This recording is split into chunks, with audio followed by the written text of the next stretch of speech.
A Court of Fairies and Fiction. Akafaf Girls Podcast. Hosts Mel Liv and Aka.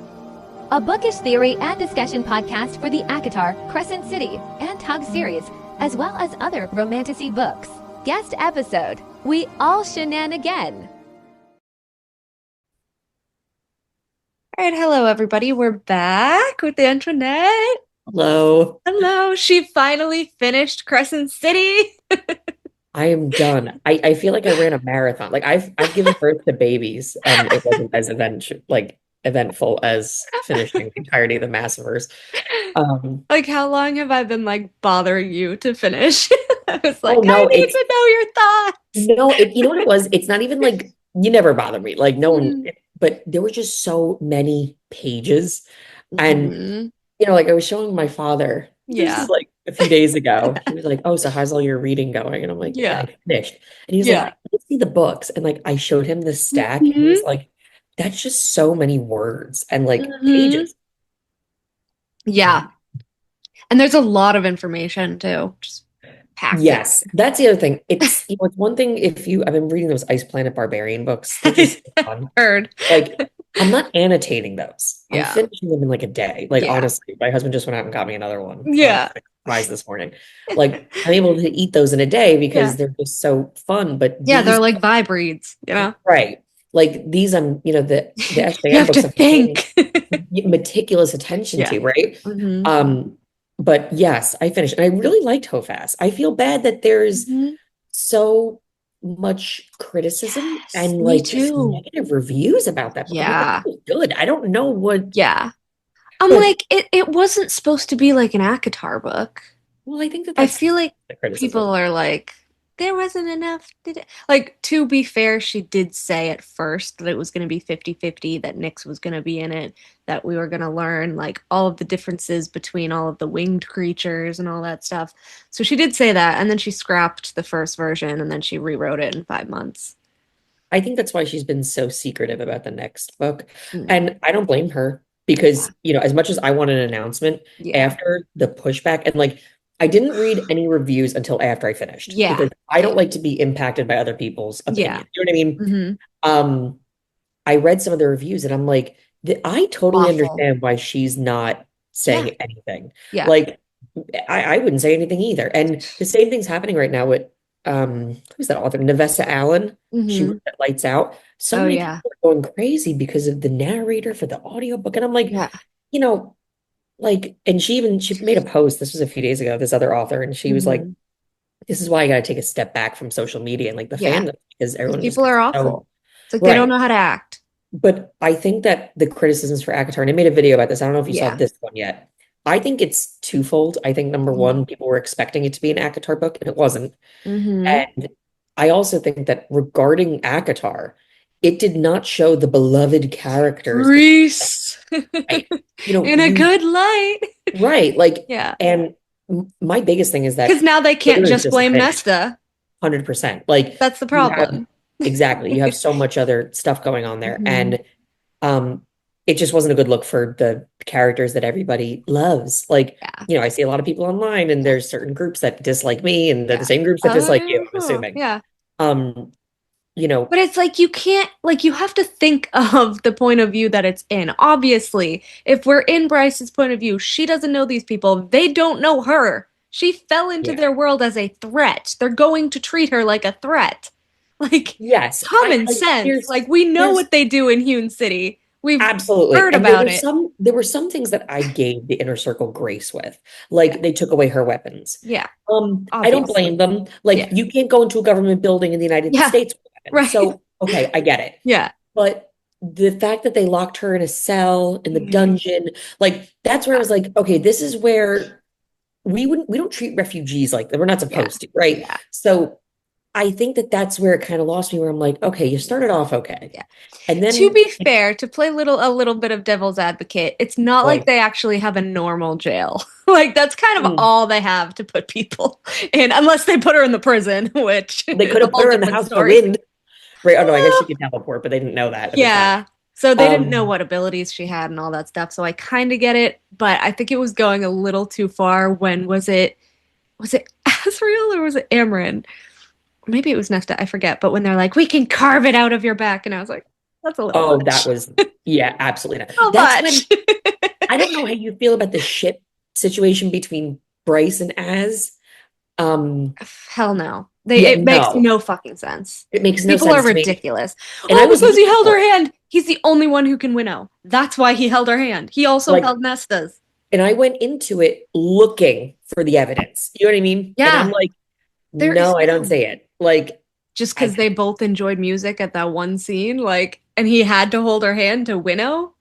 I actually think there's more evidence that Asriel and Nesta, like, and I still don't think even that's happening. But I'm like, if we're gonna pay attention to any of the ship war situation, I don't see it. Okay, I even heard the argument that like that was romance coded, and I was like, no, that's like a big brother terrified for his little sister. Like that's how I saw it. It's siblings. Yeah, I think that people have a weird issue with like like how people are supposed to have relationships. Also, I think they put Asriel romantic with everybody because he doesn't because he's such a blank yet. slate. Yeah, so it's like when and also he's like an introvert and he doesn't outwardly really show affection that much because he's like scarred and all that. So when he does, they're like, oh, it's romantic. Like, no, you can be nice and you can love somebody without being romantic. Like absolutely. And I think that's like lost on people. But yeah. No, I really enjoyed Hofast. I like Crescent City in general. You know, people are like, it's your worst series. I'm like, no, it's my favorite. I'm like, I think it's their most mature series. Exactly. Bryce isn't friggin' 18, 19, just 25-year-old woman like Nesta. Right. Like there was a lot of things, you know, when everyone says that a lot of people, they say that Bryce and Hunt's relationship is the most realistic. And it is, yeah. It is because she gets annoyed with him. And like, you know, we said this last night. Like Bryce and Hunt can fight things out like a normal couple. But Faison never fights. It's friggin' weird. Well, Feyre and Rhys, you don't know if they fight because Feyre said, I'm never going to fight with you in front of people. Yeah. You should come to dinner at my house. Right? I know. But you'll fucking humiliate your sister in public. That's fine. What I think is so funny is that Rhys and Feyre, well, really it was Feyre, and Rhys was like, okay, she won't disagree with him in public. And that's like one thing, right? But then Rhys has no problem telling Cassian about their sex life. Yeah. So, like, what is appropriate versus not appropriate is something that's completely lost on the inner circle. It's ridiculous. It's disgusting, in my opinion. Yeah, it is. It's so weird. Yeah, because there was even a line, and I forget what the exact line was, but he's talking to Cassian, and he says something along the lines of, like, oh, like, I can always, like, distract her with sex or something. Like, he alludes to that. And that's how he resolves arguments and stuff. Yeah. Yeah. Because he just doesn't want to think about it. Like, even in the Faison bonus chapter of Akasif, when she's like, oh, you're always in my mind, and, like, she's joking around. And then she's like, no, but you really are. And he's like, okay, maybe I am. And then he, like, kisses her, distracts her. Yeah. He, like, admits that he's always in her head. And she should be annoyed by that. You know what I think Feyre's problem is that she didn't mature without somebody.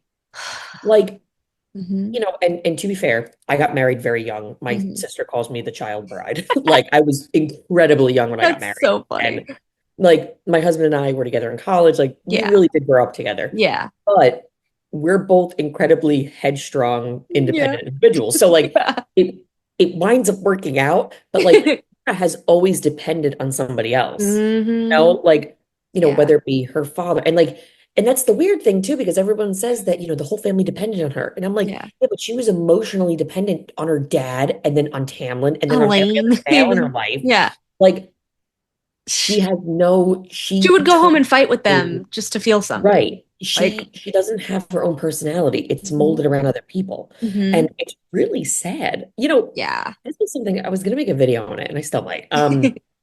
There's a part of me that is incredibly sympathetic and sad for Feyre. I disagree with a lot of what she does. Like, she annoys the shit out of me. But I look at her in the same, and I've taught students her age. So I think that that's one of my problems. Yeah. Too. I'm like, you're so naive. Yeah. You're so young. Yeah. And you think you know everything and you don't. And it's sad. Yeah. And meanwhile, you're with somebody who's 500 years old. So like, he knows, he should know, right? He should know. But then he's like, okay, go destroy Spring and a whole army that we freaking need for a war. In the southern border. Yeah, and the whole border. Let Hybern right in. Why not? Like What's it's happening? awful.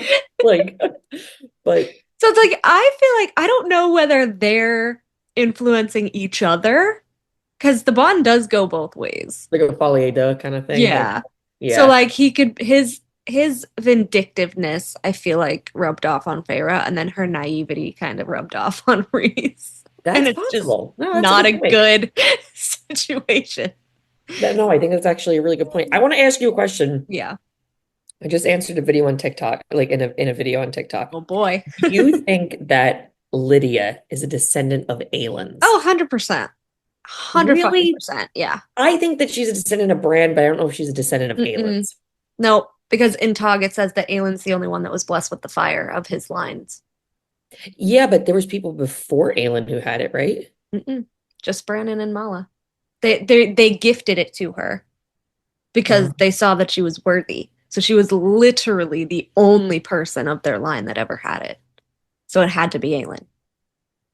Well, I did isn't a that whole like real thing and I have the quote and everything. all right? You I send can that send to it to me you. because I'm curious about that Yeah. because I Mhm. don't know. I'm not sold on that. And I think then they're and then related. I don't know if she's a descendant. and then when Aelin burned the Ilkin from the inside out is the same way that Lydia burned the mech suits from the inside out. Same What does that scene. have to do with? Same scene. Because But it's what with does the that have to do fire. with It's Aelin with the Lydia? godly fire that she's gifted. So I don't. I I'm don't know saying if. that like if Tog is the past and Aelin was the only descendant who had the fire, we know that the gods can gift their worthy descendants with that fire. I think we just haven't seen when or why that happened between Aelin and Lydia. A question that I have, and I have a lot of opinions about the theologies going on in these worlds, is that, and this is a problem I am having, is how are the gods Mhm. actually gods if they're not everywhere? God's transcendent, right? Yeah. So like Apparently it says that they are. They are omniscient, apparently. But of all then it's universes, they'd have to be in order to be gods, right? Mhm. So Yeah, like that's what it says, but then they get trapped in the hell realm and right, like I don't that's know. why I'm convinced that there's a god somewhere. We haven't met them yet. That's yeah, that's the mother. Like the ultimate god is like the mother, and then in Tog it's Word, and then in Crescent City it's Erd. Okay. So she is above everything. And then I think her like little minions were like the gods, and then their little minions were like the Asteri who turned on them, or the Valg that turned on them. But Oh, the okay, history is okay. all muddled though, because the story that Maeve spins, which again, you can't really trust Daemati people though. But the story Right. that Maeve spins and the Valg King spins is that they fled that world and then created their own world, destroyed that world, went back to Aurelia. So then I was like, if they were from, but then later on they're like, oh, we always had our own worlds, and then we went to Aurelia. So I was like, which is it? Right. Well, isn't Like, she reading that other series about where the gods came yeah, from? Twilight of the Gods, yeah, Yeah, that's the Gods I Planet, yeah. oh boy, I can't wait to Because pick like that the one. Bone Carver was like the Sin Eater, and then he got to Prithian, and then it's like we haven't seen all of the crossings yet, and that's the issue. Yeah, I think that we're gonna. Someone asked me, and I'll answer them eventually on Mhm. TikTok. Do I I think think I'm that gonna lie. crossovers are over? And I'm like, Oh hell no, no, no, I don't think that the crossovers are over hell um no. There's at no way. all. I think that Uh-uh. we're eventually gonna get like a culmination of all three, like actively together, like Hmm. completely. Yeah. Which would be fun, and then everybody will totally lose their mind. I okay, so the harp, when Nesta has the harp or like Amarin or I think it's Amarin. Amarin? Lanthus? Oh, Lanthus. They're describing the harp and um it says, "Oh, everything pays fealty to the harp." And then it says like time, seasons, and the order of worlds. And I was like, the order of worlds. So I'm wondering if the last time the harp was used, someone swapped the order of the worlds. So it used to be one way, and now it's this way. It would be Well, that weird. would be interesting. The whole like Because I was like, conversation. the harp thing is like it can do anything. So I was like, time in the order of worlds. Like, what is that supposed to mean? Oh, the The whole bone carver. That's who conversation, said it. The bone yeah, carver. the whole conversation about string theory, I find really Yeah. interesting. There's been a few people talking about it like in detail. And like someone I actually saw talking about it was like an actual physicist. Oh my I was like, gosh. okay, you lost me. You lost me. Like I not that I am not a time theorist or a string theorist, anything like that. I did write my thesis on Kant's Mhm. critique of pure reason and time and space. But that's all I know about time and space is based on, Kant's philosophy, but Yeah. which is way before string theory. Hmm. So I'm just like, okay, well, time exists, like successively. Yeah. Space exists, Yeah. coexistent, Hmm. within coexistence. So like Which is the that's all I difference. know. Yeah. Like, listen, I Yeah. don't So know what we're like they're talking about. all on their own timeline, but all together, like some is the past, some is the future, etc. Pretty Yeah. much. Yeah. I don't know though. Because I'm so confused about the time situation because I feel like, I pulled up my theory. okay, go ahead. Yeah, no, no, read it out to me. Which one? About time or The about Lydia? the Tog one about like Aelin and Lydia and all that stuff. Um, so it says, okay, here it is. The Galathinius house inherited her true fire magic, which was Mala. There was no Firebringers in the Galathinius line after Brandon and Mala other than Aelin Galathinius, who was the current heir of Mala's true gifts. And then later on, it says she can burn her opponent's internal organs, burning them from the inside with merely a thought. She was able to take out the army of 500 Ilkin with her full Firebringer gifts. So I was like, that's what Lydia did to the mech suits and to Pollux. Right. I hated Pollux. Yeah, he was No, disgusting. but other things aren't explained for me then. Yeah, I That feel like their story isn't totally over. right. And that does become my problem. I'm like, okay, Yeah. maybe she's a descendant of Aelin. And I did say in the video, I was like, And listen, she has Rowan's that's wedding ring. possible. Is it the perfect match though? Mm-hmm. How doesn't she know about Aelin or Rowan?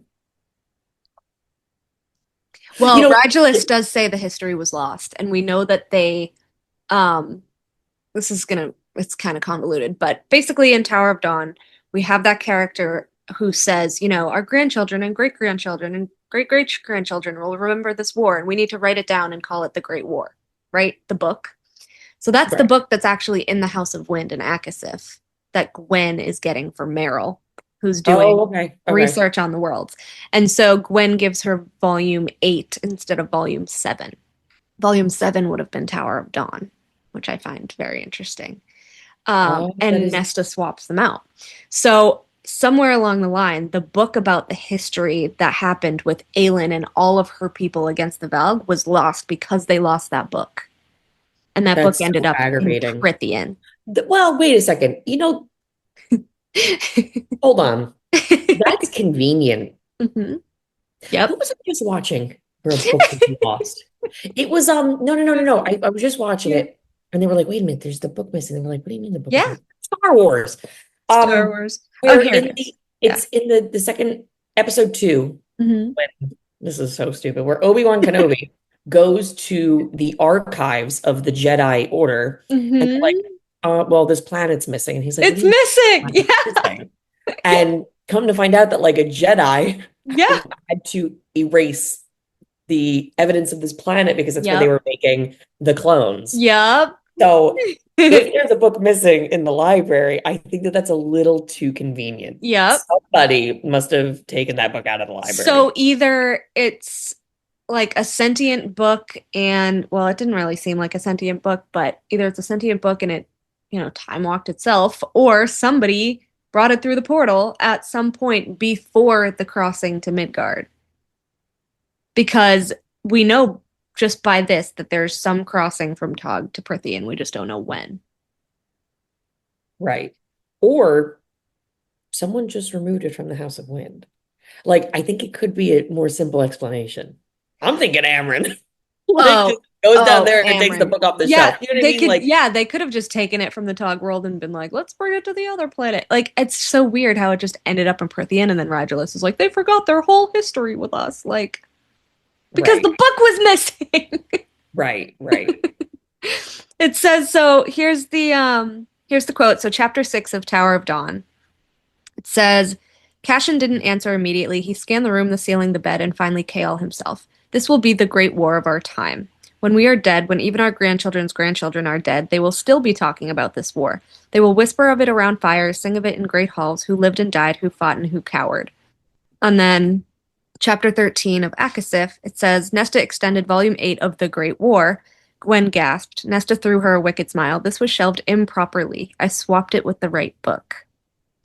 And then she says, what's Meryl researching? Gwen frowned. Lots of things. Meryl's brilliant, horrible but brilliant. When she, asterisk, first came here, she was obsessed with theories regarding the existence of different realms, different worlds, living on top of each other without even knowing it. Whether there is merely one existence, our existence, or if it might be possible for worlds to overlap, occupying the same space but separated by time, and a whole bunch of other things I can't even begin to explain to you because I barely understand them myself. So the book went missing. Meryl is doing research on the Order of Worlds, and she's looking for this book from Tog that was shelved improperly by somebody. Yeah. And also, when she first came here, when did she first come here? Because if you've been in the library for 2 years, then she came here less than 2 years ago. If you remember when she came there. True. I am still convinced that Meryl is a world walker. That would make a lot of sense. I could see that. It's weird that she wasn't in Hofas. I was kind of annoyed that Gwen and Meryl were not in Hofas. It was one of my big complaints. I'm not mad about it because I think that wouldn't have served a purpose. It was, they were trying to wrangle Bryce. Like, why would Meryl have been there? Do you know what I mean? I mean, like, as far as like the language being thing, like Gwen could speak the old language because she was a priestess. Like, she couldn't have been the translator. She had the research on the world. She could have asked Bryce questions. Well, I don't think that they want her there. I know. You know, like that too, because Amryn was trying to shut Bryce up. She's like, listen, all right, enough of you. Yeah. Like, I think that Amryn knows shit. Very pissed off. Amryn, fucking Amryn. I can't with her. I don't like Amryn. The fact that Bryce was like, oh, Thea and Fiona, or Thea and Peleus, and then she was like, you know of them? She's like, I know of them, but it was like 15,000 years ago. So you're telling me that when Rhys and Nesta were going over Fiona's history in Akasif, and you said nothing, you could have piped in with what you knew and you didn't. Well, remember, she's considered the walking library. She knows a lot more that she's leading on. Yeah, she's not telling anybody, though. So she knows about Rhys-Ann's history, family line. She knows more about Rhys-Ann's history than Rhys does. Yeah. He even says where he's like, wait, we know what? Like, you know what? Huh? Confused. He's like, excuse me? He's like, oh, I don't know why my blood is keyed to the prison. Amryn does. I promise you, Amryn knows. You. And then when she was like, oh yeah, the Asteri are the Daglan. Very convenient that you know the name for the Asteri on the other planet. Right. It's weird. That's the other thing I'm not completely sold on. I know we disagree on that. I'm not convinced whether they're exactly the same.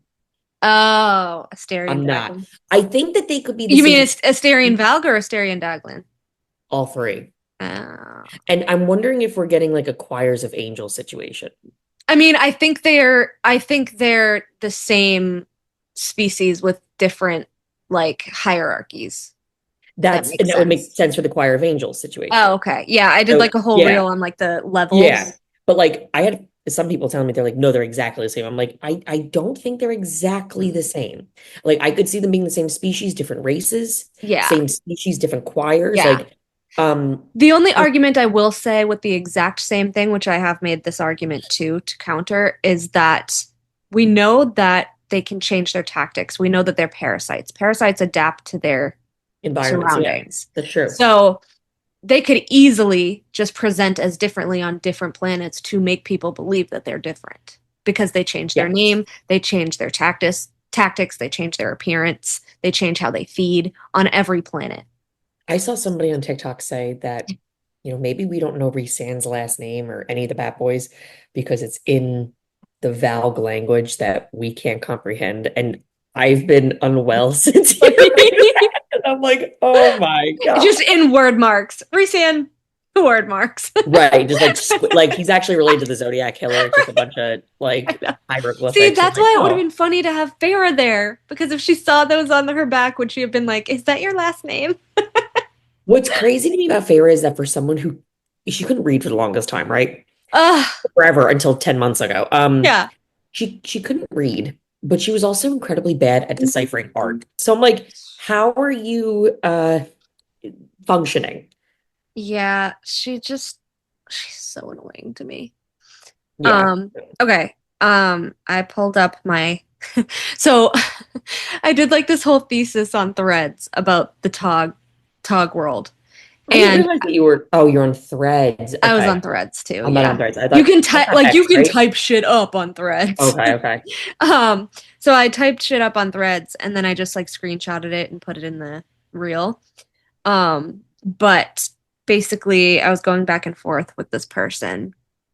And she's like, "Well, what proof do we have that, anyone from the Tog world was ever in Prithian or whatever?" And I said, that leads back directly to, well, not only Reese, because people don't want to believe that he's from Maeve, even though, let's be real, he's from Maeve. But Tamlin. He's like her with a wig. She's like him with a wig. I mean. Yeah.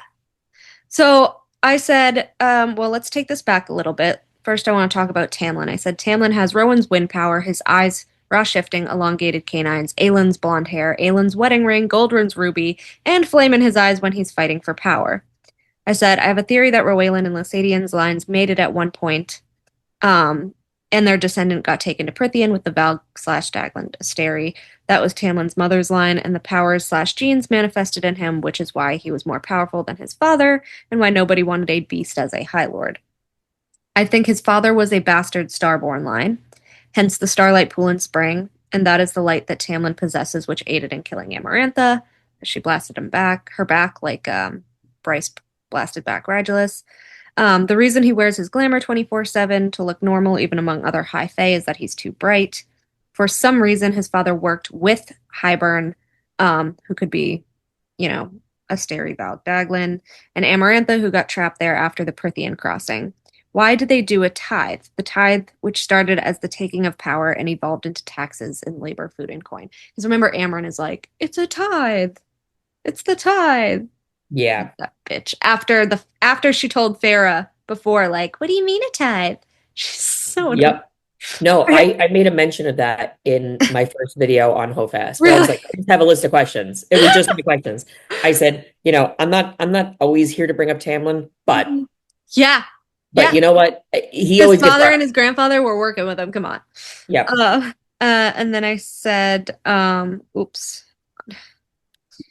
All right. I said, and then the girl said, Aelin Starr from Kingdom of Ash came across an Akasif, so the timelines are happening simultaneously.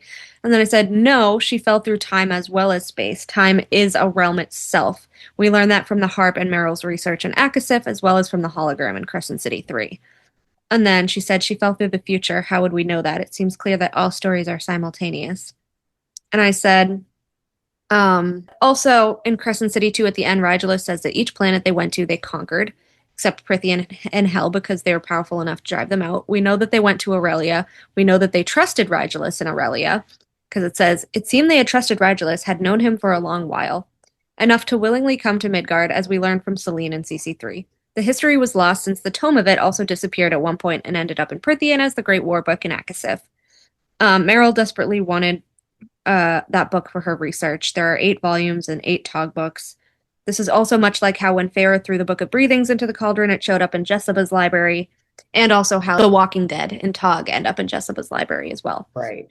So I said Tog is the past, over 15,000 years ago, especially going by the tagline of Tog, which is once upon a time in a land long since burned to ash, aka the premise of Tog, their world is gone. And then she was just like, oh yeah, blah, whatever. And then she just kind of stopped replying. But I was like, we literally told in a land long since burned to ash. If it was just Terrasen, she would have been like, in a kingdom long since burned to ash. A land long since burned to ash. Regulus, well, not Regulus, but the board shows they conquered the planets. They basically turned to ash and then they moved to other planets because they ate everything on the planet, which is what they did to their own world. But I don't think that, Tog is going to be tossed out. I do think they're going to go back to the Tog world with the harp. I think they're going to time travel. But I do think that, the planet's pretty much dead. Like, I do think it was the past, and I do think Aelin and all her people, like, are resting in peace. But I think that there's a huge possibility for time travel with the harp. I could see that. I don't know. There's things that I'm not completely sold on though. Mm-hmm. Like, and I think that everything, and this is actually something Books and Candy said online. Yeah. It's like, I think anything could be argued. You know what I mean? And I think that that's one of the brilliant points of Sarah J. Maas's writing is that so many things are left open to interpretation and possibility. Yeah. Like time travel. Yeah, and I understand that time is technically a realm. Yes. But I can't get over the fact that it was never stated that she fell through time, Aelin. That does, well, I'm like, it says she fell through all the worlds. So if you're falling through all of the worlds / all of the realms, time is one of them. So you're just automatically falling through time. Are the worlds necessarily realms though? Mm-hmm. Who says? Meryl. Well, Meryl says, but Meryl's just a theorist. Theories aren't law. I know. And this is what I'm saying. Like, she's still doing research because she doesn't have definitive answer. Yeah. So, like, do I think that Aelin was time traveling? But like, even going back to Bryce, like even when Bryce fell through a rift, she fell through time back to Prithian because that's 4 days before the Crescent City timeline. There's 4 days between Prithian and Crescent City. Right. So all of these different places might not even be operating on the same time length. Yeah. So like that's my point. So then by default she would be falling through time if she's falling through all the worlds because they're all in different time. Right. But I don't, and like this is where I go back to. But it's so like I don't necessarily think that means that any of these are like past or future. They could be past or future to the individual worlds, but that doesn't mean they're not happening simultaneously. Like that's. And this is where, like, I think the string theory is so interesting because, like, what is going on? So my only argument for that is that there's no way Aelin and her people wouldn't know that Rigelus was another parasite, like a Velg. There's no way. There's no way they would trust Rigelus because whoever was on that planet when they went wholly trusted him, and Aelin would not wholly trust Rigelus. No, like, I'm sorry. No. I don't think that her and her people would not fucking trust him. Right. That's my hang up. Because if he could get whoever was on that planet at that time to wholly trust him, that is not Aelin and her friends. Right. It had to be their descendants, which automatically makes them the past. You know what I'm saying? Because if the descendants are the ones that lost the book, lost the history, had no idea what happened with their ancestor Aelin and the Valg War, they would more easily trust Rigelus.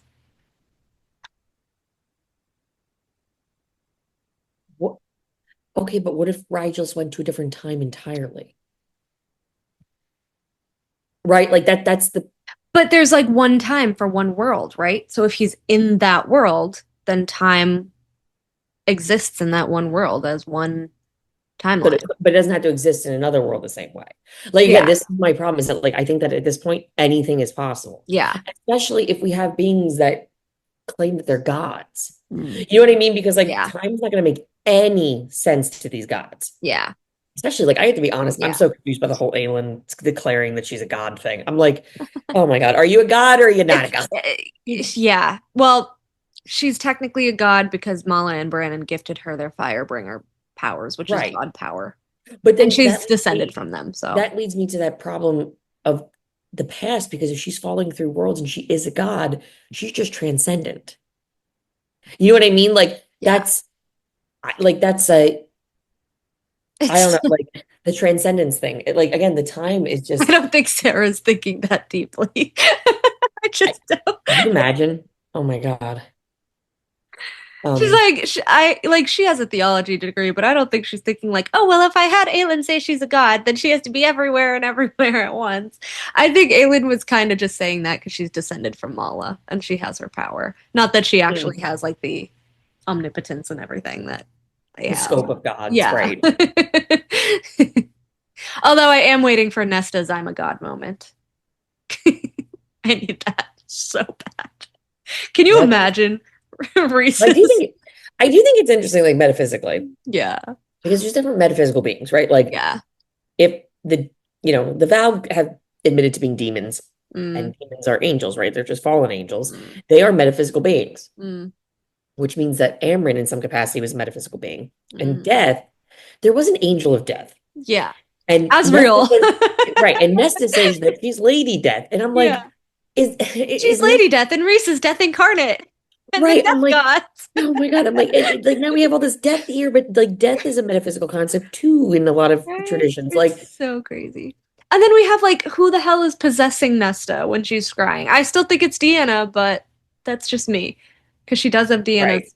So I thought it was funny that Aelin got, obviously was gifted Mala's Firebringer magic, and then Nesta has Deanna's Moonfire. right, Because they were rival sisters, rival gods. right. So I think it would be, I think it would have been funny for Nesta to have met Lydia. But also, I do feel like Lydia and Tamlin are, again, both from Aelin's line because they have, like, Tamlin has Aelin's wedding ring and Lydia has Rowan's wedding ring. And all the shit with Tamlin, he had Goldern's ruby and all that shit that I already said. But I don't know. I just think it's funny. Like, I would have loved Nesta to have met Lydia, but Nesta's met Tamlin. They don't like each other either. Right. So, and the fact that he knew and was like, you witch, like, the fact that he just knew that there was Yep. something. Well, Lydia's part witch. Yeah. You know, like, Yeah. so, It's like they know. I think something's gonna happen with Tamlin where people are all of a sudden like, wait a minute, maybe he's not that bad. No shit. Like I'm gatekeeping the fuck out of this guy. I'm gatekeeping. Yeah, no. I'm like, get behind me, Tamlin. Like, you don't get to like him again. Screw you. I've been a stand since day one. But me too. Like I was like, no. And before I was even on Book Talk, like way before I didn't even know Book Talk like existed because I was on like Mom Talk. When I started reading the ACOTAR books, I'm like, this is ridiculous. This is ridiculous. What the fuck am I reading right now? I'm like, what do you mean people dislike this guy? Yeah. And my best friend's the one who told me to read ACOTAR, and she was like, just wait till the second book. And I finished the second book, and I'm like, wait. And she's like, you don't see all the problems with Tamlin. I'm like, you don't see all the problems with Reese? I'm like, I know. Listen, my first read, I did this reel when I was reading Akamap. I was so pissed, and it was like, I'm not live, laugh, loving. I'm die, cry, hating. Right, like, and I was like, this is ridiculous. So you've reread this series in the maasverse many times, right? Yeah, like I've reread ACOTAR 12 times. Oh my gosh! Wow. For deep dives because I'm psychotic. I give you credit. And I'm on. Me, like, if I'm on my fourth read of Hofas. I read Crescent City 2 a couple times. I've only read Crescent City 1 once because that wasn't my favorite one, actually. Okay. Crescent City 2 was really good, and Crescent City 3 I liked. So Crescent City 2. How many times have you read Throne of Glass? Oh, just one. I'm still on Empire of Storms. You didn't finish like Kingdom of Ash or anything? Like I'm in a Tog chat, and I've obviously I know a shit ton of what happens, and I've gone through scenes for theories and stuff. So like I know what's gonna happen, but it's just a drag. Like I feel like Tog drags. I'm like, I don't need 500 like explanations of what the trees and the rocks look like on the trip. Like I don't care. It got very like Russian literature, you know, like when she was just describing like walking and stuff. I know. I was like, I don't care. It was a labor of love. Yeah. I'm glad I finished it. Yeah. I'm excited for Elite and Lorcan because I love them. Yeah. I know they have a fight. No, but again, realistic. I like them. But I had a few criticisms of Throne of Glass in general. I thought that there was just too much going on. I'm like, all right, stick with the story. Like this was I was like, I don't care. But yeah. Yeah. I'm basically just sticking it out for Kaol and Lorcan at this point. You find out a lot of interesting things you're in Empire Storms. You find out really interesting things in Tower of Dawn. Yeah. lore-wise. On the southern continent. Zion, Nuon. Yeah. Like Word marks. You're gonna get some very interesting stuff. So I'm curious about your theories after you finish those books. I know. That's what I'm afraid of too. That's why I haven't finished. You gotta do it. I'm like, I have so many theory boards on this already. I can only imagine. Do you follow V on TikTok? It was so weird. I finished Fest about the same time that she finished Kingdom of Action. Like we finished the maasverse, we did the series backwards. Yeah. And she was like, I can't believe that we finished. I'm like, I know. I'm like, thank God. I've been trudging through Tog for like a year and a half now. I really like I hate to be honest, I'm actually proud of myself by how quickly I read the maasverse. I was like, I just got to get through it. And once I started, I didn't want to stop. I just had to keep going. And like I did. And everyone's like, Empire of Storms is the best one. Why did you stop before that? I was like, because I wanted to read another book. That was one of my least favorites. I wasn't crazy about it. My favorite, I think, I really like Tower of Dawn. That might be one of my favorite books in the I'm excited. Well, I'm doing the tandem, so I think I'm like 8 or 9 chapters into the tandem. Okay. I actually really like the first Throne of Glass book. I enjoyed it. It felt very unpopular opinion, but Assassin's Blade has been my favorite so far. I didn't mind Assassin's Blade. I liked it for what it was. I liked that it was novellas. I liked each individual story. And there's no like boring like journey between each little event. It was like event. That was Thank my you. problem with That's Kingdom of Ash. what I needed. That's it. With Kingdom of Ash, I'm like, oh my God, I get it. You're walking. I know. You're walking. You're bathing. You're freaking... I'm like, get to the get on with it. Yeah. But it's so obnoxious. But yeah, last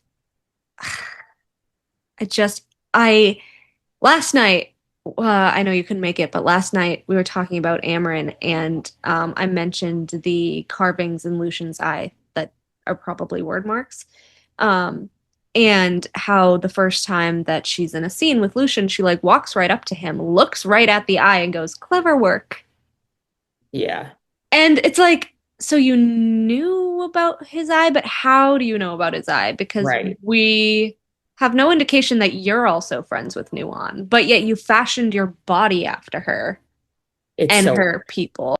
But it's weird. It's like, how does Amren know about Nuon, or at least like Zion, because Zion's on the continent, right? Or it was, and then they sought asylum in Dawn.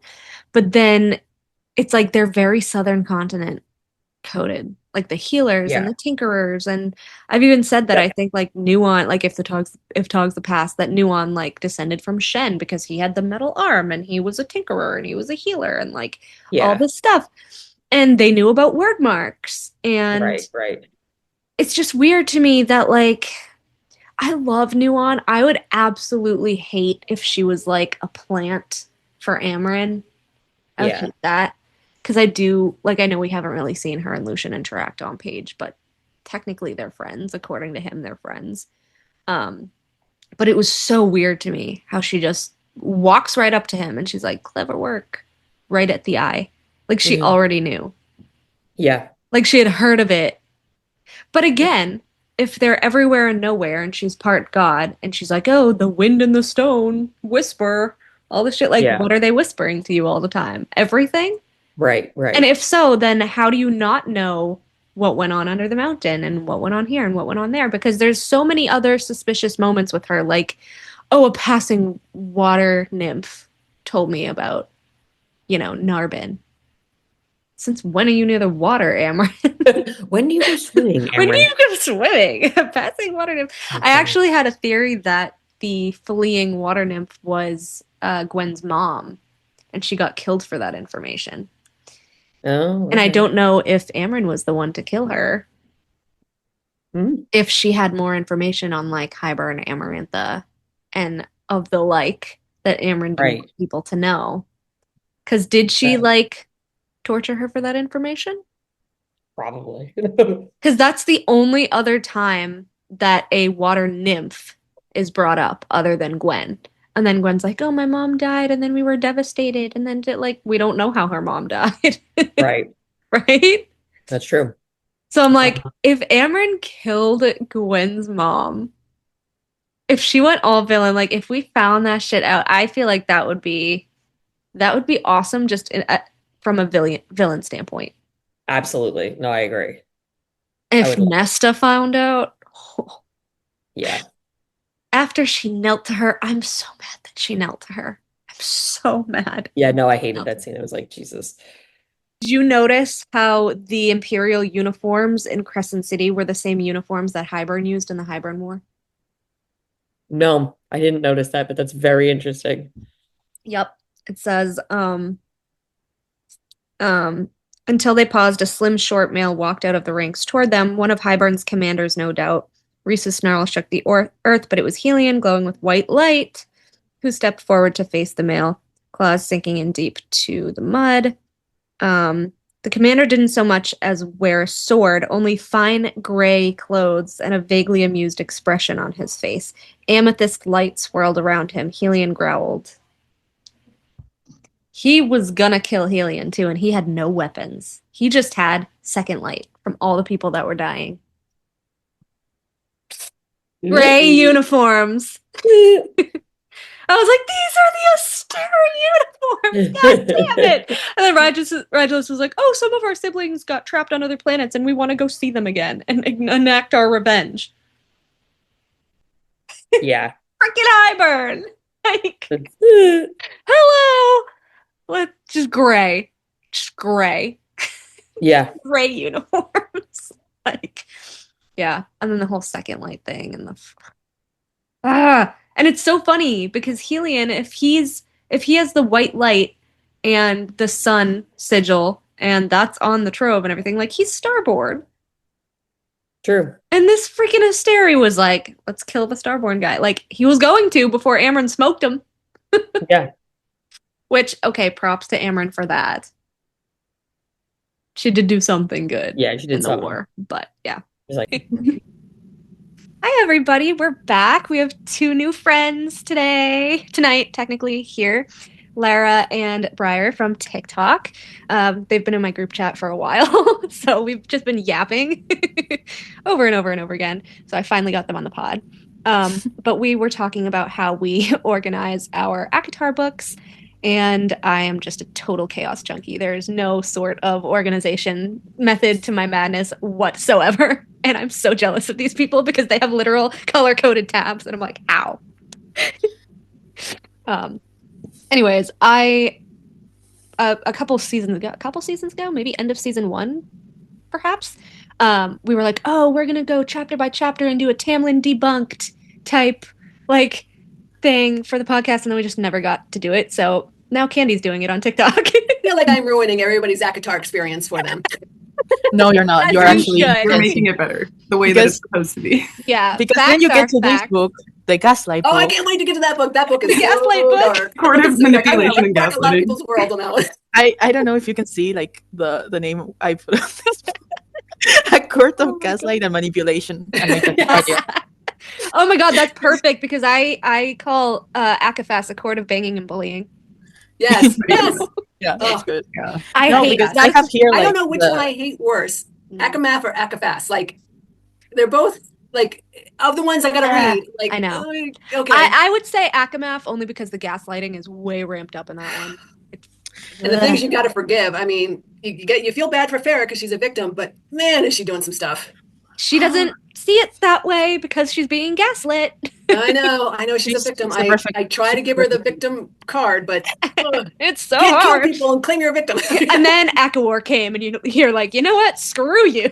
Yes. The line between a victim and the grace. actual evil, and she's just using as a jumping rope. You know, like she's constantly there. And you know, I was actually minding, you know, I have this thing, you know, to my heartbeats. Mm-hmm. My heartbeat skyrocketed when I reached chapter 54. And I was with Briar. Oh no, it actually did. She was getting so mad it was actually skyrocketing. I was like, you need to put the book down for a little bit, take a break.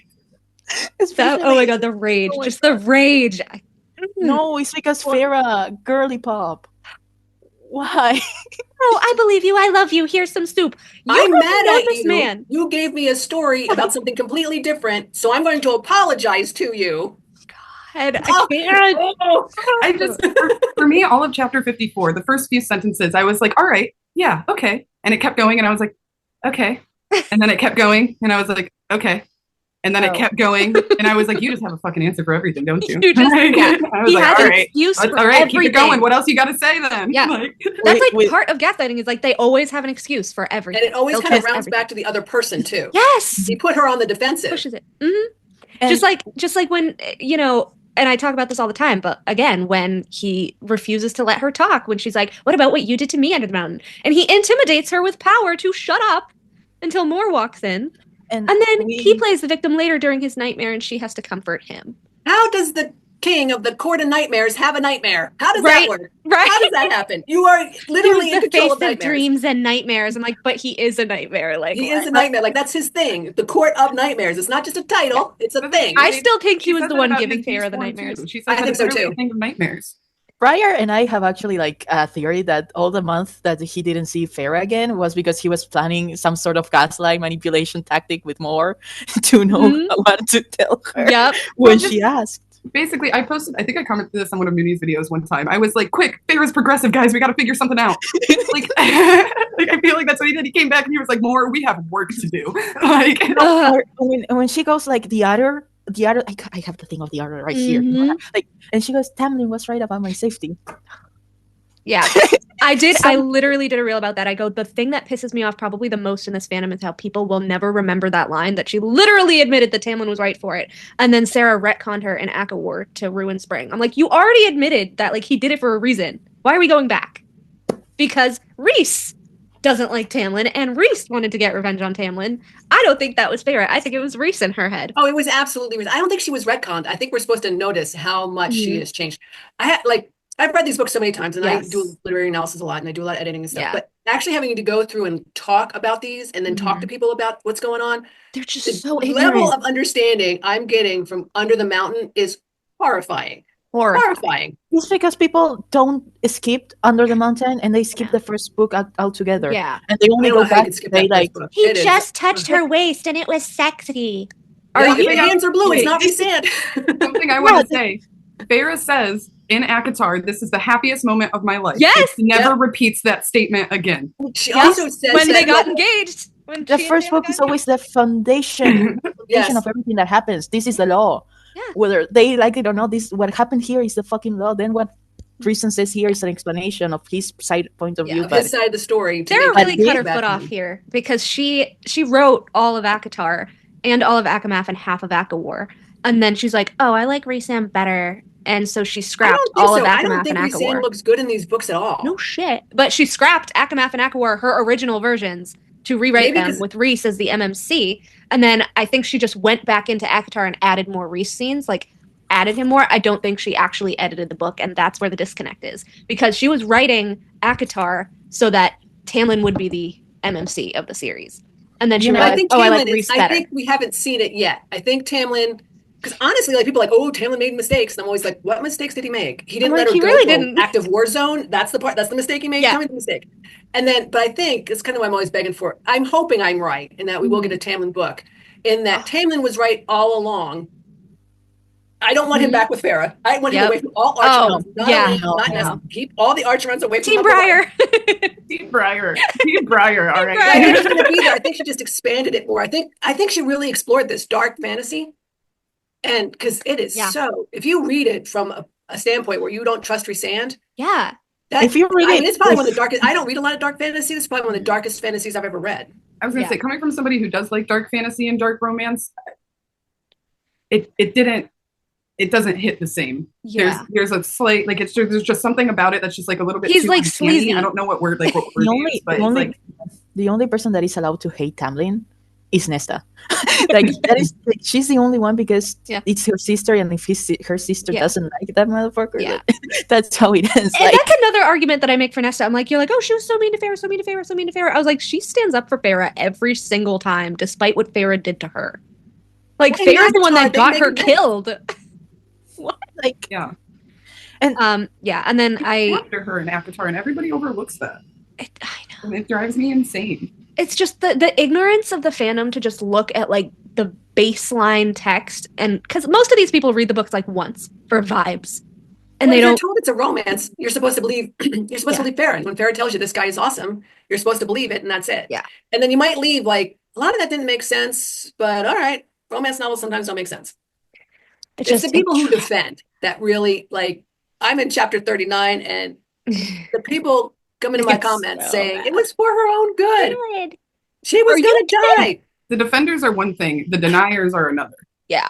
Every I sent the last thing I'll say about that. Ryer, I sent a comment to Ryer about someone defending Reason so bad they nerfed him. They had to defend him so bad they turned around and nerf him to say that he wasn't that powerful, so he can never do that. And I was like, "What?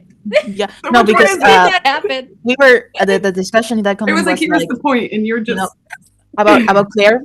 Claire Better. That I have a theory that it was Reason, the one who pushed her to say the name because of her train of thought. Like she's someone in my village. I don't remember the name. Yeah. I don't remember the face. I never interacted with Claire Better. You're in her freaking head, dude. You know she was fake. You know she was real. He was scouting her hair, and he admits it. And he was holding her mind. Yeah, and he admits it. But I didn't know she I had was your mind real. in my hand, and you had the defiance and the foresight to lie to me. Like bullshit. You didn't know she was real. And then on my last reread, which I had never actually got this before, which was wild, but on my last reread, he actually says that Claire was hanging there alive for 2 weeks. 2 weeks.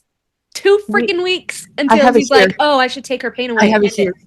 Like after a week here. 2 weeks.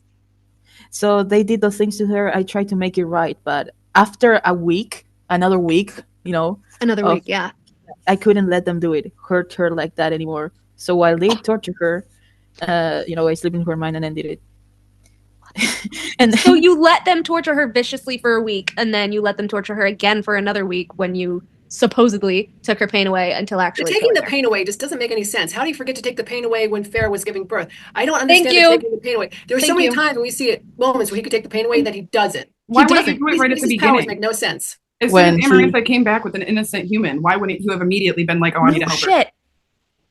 Like, why were you willing to let her go through that until you needed and if he had control? And if he had control of that power and we know he could demati Farrah, why wouldn't he have done that for Farrah and been like, "Oh, just cry or scream"? That's what I said about Under the Mountain. Why does he need to use drugs when he can just take the memory away if she ever saw something that would have traumatized her? Right? He could have taken the exact moment of time away and left everything else untouched, and she would have kept her full autonomy. Yeah. No, because he didn't want her to. Something better. Leave her in the cell.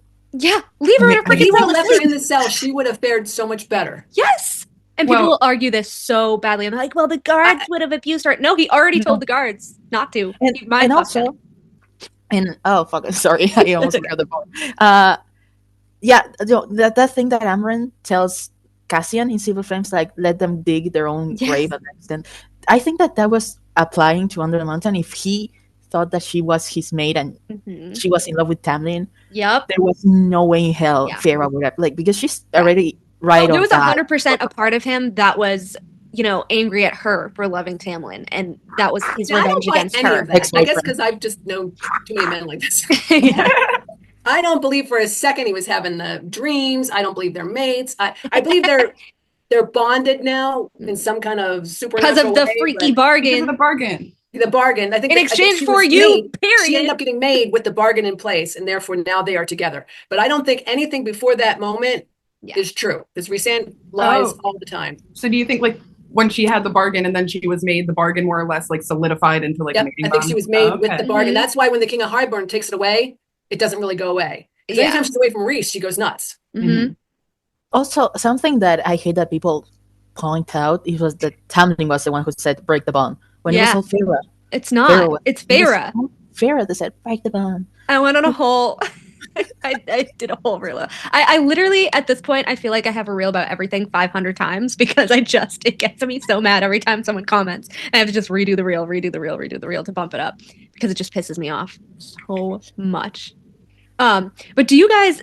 So, the dining room scene, again, repeating myself for the 50 millionth time, but going over facts. The dining room scene where he's like, "Oh, she would have been yours. Too late, though." What? In what chapter is it? 26 of Akatar? Oh god, I forget what the actual chapter is. I'm not good at chapters. I'll check. No, when Risen went to the Spring Court. Yeah, when he walks into the dining room and he's like, "She would have been yours too late, though," and it's really weird. Because then he goes on to like connect it to the threat of Amarantha, but this is what he does with the bargain. He bargains for her and then tacks on the timing, and he does this all the time. 26. Yeah, and he does this all the time. Because we have it. Which is why there's a race. Yeah, which is why they always tell Farah, "Oh, bargains are wording. Wording matters to the Fae," and nobody pays attention to this. Oh, the death bond drives me crazy. Never do they mention death. It's not death. In the bond. It's a when we go there, we'll go there together. I'm like, where are you going? Where are you going? We will leave this world together. I don't know what's going on, but it's not about death. Orphan and leave the kid orphan. And we are going to leave the kid behind. I swear to God, they're going to be world walking. I swear to God. I think they're going to be world walking. Time travel. I don't think Lisanne can world walk, and that's why he needs this bond. Yeah. I think I sent you guys that mastermind reel that I did where I was like, I think he honestly jumped forward in time to see how Under the Mountain played out. And that's why he was able to go into the dining room scene all cocky and confident and being like, "Oh, she would have been yours, but she's my mate," you know? I feel like he knew. Because the only way she would have survived was if he put the bargain on her arm to have her, because the lever trial was right after that. And she was going to pick the wrong lever. So it's weird how it was coincidental that he had just put the bargain on her arm, and coincidental that he could use it to like. I think he's making the child. I think that's part of his job. Like I don't buy the sex slave thing at all. I think he's second in command. I think he went to. I think the inner court or the inner circle was not invited to the. He didn't bring the inner circle to the ball because he was going to cut a deal with Amarantha. Yep. I don't think he ever lost his powers. Yep. Oh, he didn't. He had every single power. The only one we didn't see was Misting. Which, exactly. Yes. Exactly. How convenient. I don't buy anything of what he says. How convenient. Yes. Exactly. Something that I saw, about Under the Mountain is that people forget that Lucian tells Farah, Tamlin is not reacting because Amarantha is paying attention to him. She doesn't care about Risen. She cares about Tamlin. Tamlin was always the trophy. If Tamlin reacts, Farah answers for it. Mm-hmm. End of the story. Yeah, and she wanted him since freaking childhood, people. This was never about Rhys. It was about Tamlin. So I loved when Lucian was like, he's not reacting because did you ever think that, Amarantha's watching to see what punishment she puts on you makes him react the worst? I have it right here. And she goes, no, I hadn't. She doesn't think. What else is new? I blocked it out. When she goes through the second trial, they actually lock eyes and Amarantha has a big reaction just from them looking at each other. Like the whole crowd goes silent. Yeah. And she literally had alluded to the fact before where it's like, oh, if you even look at each other like you love each other, I'll kill her right now. Yeah. But also, can we just really praise Lucian for Under the Mountain? Because he gets no freaking praise for that from anybody. Not even from Tamlin. But not from Tamlin, not from Farah, not from anybody. And then Farah has the gall and Akamath to be like... not because Farah didn't, and that's all we know. But then she has the gall and Math to be like, oh, Rhys did the most for me Under the Mountain. He did the most to you. To you, yes. Not for you. The Lucian cloak did. Was the best thing you got. I guess the hot meals were good too, but can we give her some shoes, maybe some socks, blanket, a pillow, anything? Really? No? Okay. I'm like, Lucian literally freaking saved you 4 times. Are you kidding me right now? And then when this drives me up a fucking wall. That quote when she's like, the darkness looks back, Lucian. When you've spent so much time in the darkness, it begins to look back. As if Lucian freaking Vansera has never been depressed in his life. Are you kidding me? You know his backstory, and you're gonna say this to his face? Couldn't. No shit. He thought Rhys was controlling her head. He was like, "What are you doing? Yeah. What are you? Why? Just why? Yeah. End of story." And then when she was like, "Oh, you stepped foot in this court again, and I'll kill you myself." Excuse me. You're only alive because of this man. What? Him and Bronn and Hart. Even Bronn and Hart, which nobody talks about them, but their reaction here, they were stunned because this was not Farah. And this is why, which Lucian says later, this is the scene where he goes back to Tamlin and he's like, yeah, she's being mind-fucked. Go ahead with the, spying plan with Hybern. Yeah. He tells him to go ahead with it. Because she's crazy. She sounds crazy. She's acting crazy. Wings came out of her back like Rhys. If I was the Hybern meeting is just insane. By the way, Baron was right. I just want to put that out there. No. Because that makes me Baron. Make me agree with Baron. Baron, I know, right? You know you are in the wrong side when I agree with Baron, who is yeah, exactly. Yes, I know. He was doing it. I'm like, get her. Yeah, and like the only reason why Baron didn't name drop Claire was plot, and also because he didn't know her name. Yeah. Because the fact that Baron, the one who hates humans, goes, you let an innocent human die. But see, because of how Sarah wrote Baron here, you know she knows what she's doing. That's what gave me a little clue into, okay, so Sarah realizes how she wrote You know what? And she's not Baron phrases it very crassly, but he is on point. Like he is, and that's why Farrah loses it. Yeah. Not because he's being crass, because he's factual. Right. Yeah. And then he didn't want to fight in the war. And I don't blame him for not wanting to fight in the war. And then Tamlin makes him, which kind of like everybody's like, oh, Baron's going to take over the Spring Court. I'm like, Tamlin literally just dragged this guy to a war. I know, I love it though. Fight. I don't think Tamlin's worried about Baron at all. I don't. My biggest I always say that people forget how powerful Tamlin is. I know. We haven't seen all his powers, and I'm so excited. Because he's got a lot. One of the things that I think makes Rhysand so crazy is that Tamlin is so powerful. I think that's why. I don't really know which one of us would win in a brawl. The fact that, that and the fact that Tamlin was never trained to be High Lord. He doesn't have like the. He's a military person. He's a soldier.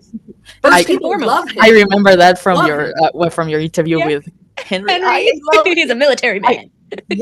I love it. It's true though. Like everything he has done in the series has been strategic, and people are like, he's so stupid and he never has a plan and he's so impulsive. He has never been impulsive. He is a strategist. He is a militant. Like there's not an impulsive bone in Tamlin's body. Everything is planned out. And that's why when he went to the High Lords meeting, everybody was like, should we trust you? And he's like, yeah, you should. Here you go. And they were like, okay, you're right. Here's the intel. And the Fae Babe also shows that before, like, they respect Tamlin more than they ever did Rhysand. Well, Tamlin was set up to unite all of the courts in the beginning of Akamath. It's right there in the text. It's beautiful. It's like amazing. Farrah misrepresents all of it. She's so awful. Yeah. But yeah, he could have been High King. This is what really freaked Rhysand out. Is he could have been High King. He didn't want to be High King. That's not what he would have done. That's why he refused. He would have actually done a better job because he wouldn't have taken the High King job. He would have just united all the courts. Yeah. And that's what made Rhysand so angry. I actually love that you brought that up because I have been looking for more clues that Tamlin's line is like a bastard Starborn line. And that makes so much sense when it goes back to Thea and Fionn as well. Yeah. Because he has the same power as Selene. He crumbled under the mountain the exact same as she crumbled the prison. Yep. With a wave of his hand. And he's got that crazy vampiric Damati power that he's basically got all the same powers as Rhysand. He just doesn't use them. We never see him miss anybody, but he can read minds. He can change their minds. I wish I knew more about what he can actually do. He just doesn't use it. He's such a good guy that he doesn't use any of it. I feel like I don't know if Sarah was going to make Tamlin the Damati or not, and then she decided not to. It was just weird how he read her mind in that one scene, and then it never or two scenes, and then it never happened again. It was once in Tar and once in Math. Yeah, it's there for a reason, and I believe that his arc is Wounded Warrior. Mm-hmm. I think he's going to have a very heroic arc. I think Rhysand's going dark. Tamlin gets his very heroic arc. Unfortunately, if she's brave enough, which she should do. She do not say she's going to kill him off. She should do it. No, she should not.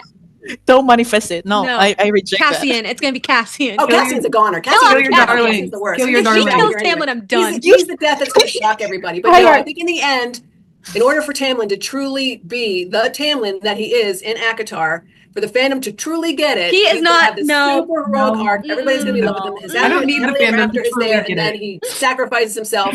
I get it. He's already sacrificed himself a million times. It just happened that he survived. To no credit. Well, Farrah did credit him in Act of War, but when she wasn't with Rhys, funny enough. Fryer cannot say anything about Kill Your Darlings because I'm writing an OC and she's like, she always comes at my throat every time I do something. Always kill your darlings. I just feel like it would be so. If you're a fourth ring reader, Riddick is not safe. I'm sorry. It's always it's always those kind of characters. Kill your darlings. Well, I just feel like it would be so redundant and not really redundant, but just so like just a bad bad literary standpoint to just kill him off. Like after everything that you've already put him through, and now you're like, oh, he needs to get better. He made all of these sacrifices, and the fandom still hates him. Yeah. And when people like, but the fandom is going to be, but the fandom's going to be glad that he's dead, so it's not going to do anything. No, there's an arc coming. There's an arc. Rhysand's going dark. Tamlin is going to go full. You're going to see the full Tamlin, probably from his POV. Yeah, I'm hoping we see under the mountain what happened to him. I'd really like to know what happened. I really hope that we see like a Tamlin POV from his not flashbacks. Flashbacks. All the flashbacks from Amarantha. I want the Tamlin explanations that Rhysand got to give. Yeah, what? Yeah, I want that. I just only want that. The killing the families doesn't make any sense. I can't make that timeline make sense. Like it doesn't. The father had the wings on the wall, but then like did they wait 7 years or 40 years before they, had retribution on the family? Like that doesn't make any sense. Why were they sleeping? They committed an act of war and then they went to bed. Yeah. And also it's the fact that how'd they get in the house too? That's my question. Yeah.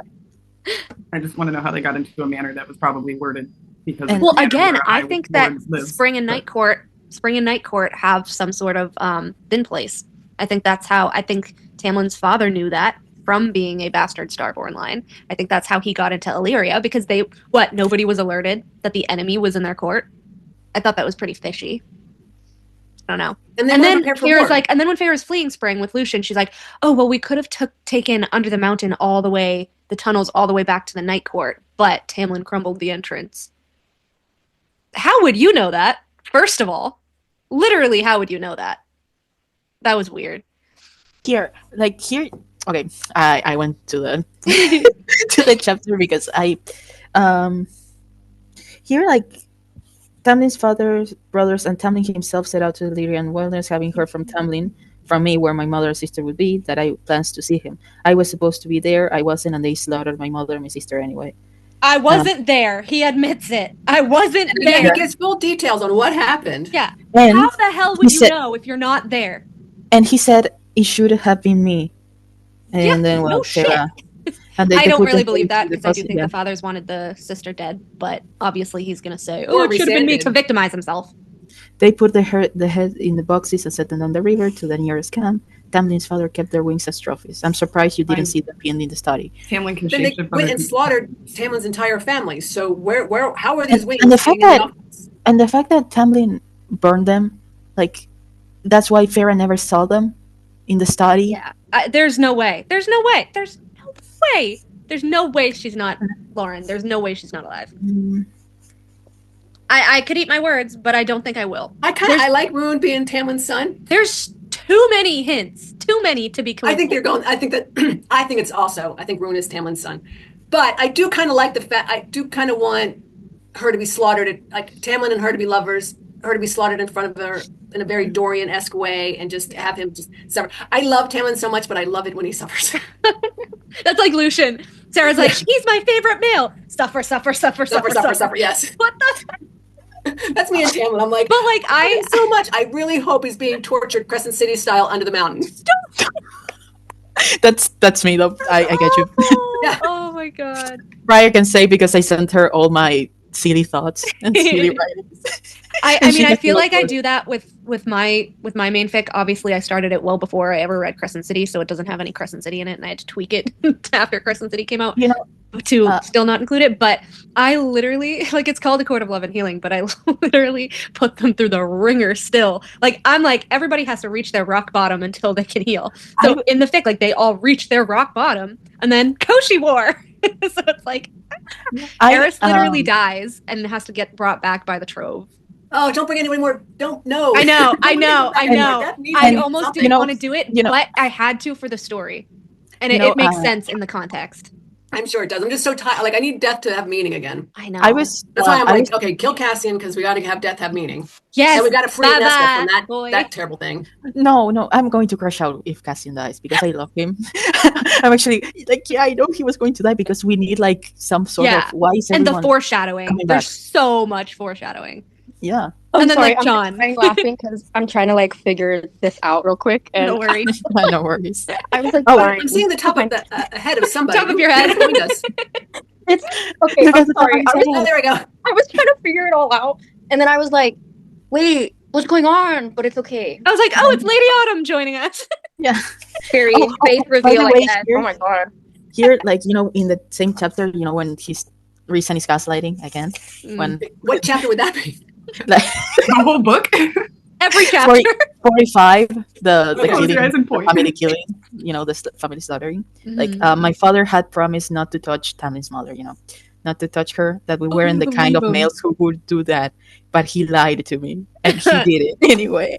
He lied to you, but you're a Daimati, and he wasn't, and he was afraid of you. Make it make sense. And then you missed the brother. And then also, did you really think your dad wouldn't lie?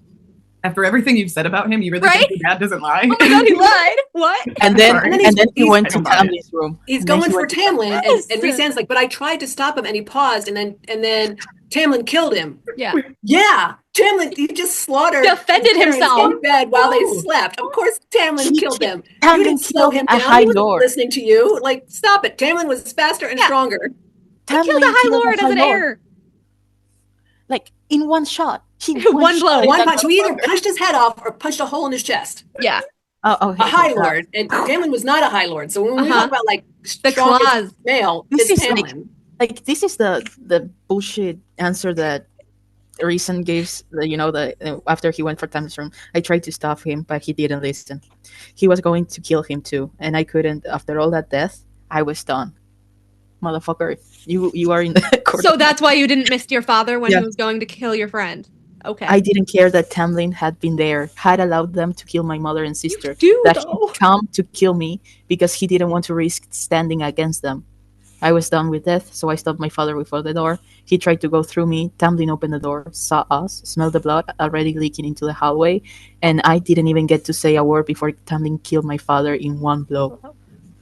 I felt the power shift to me, even as I saw it shift to him, and we just looked at each other as we were both suddenly crowned High Lord. And then I ran. Again, he wasn't there the whole time. Like, what are you talking about? Unless he was there the whole time. Yeah, and and here, like, that he had come to kill me. I didn't care that he came to kill me. He weren't there. No, like, the thing is that he's talking about Tamlin here. Like, he didn't want to risk standing against them. A High Lord, two of his two older brothers, 3 against 1. Yeah, and one of them is a High Lord. Yeah. Worse than Baron. Yeah, and people forget that who's best friends with Hybern, who has Daimati.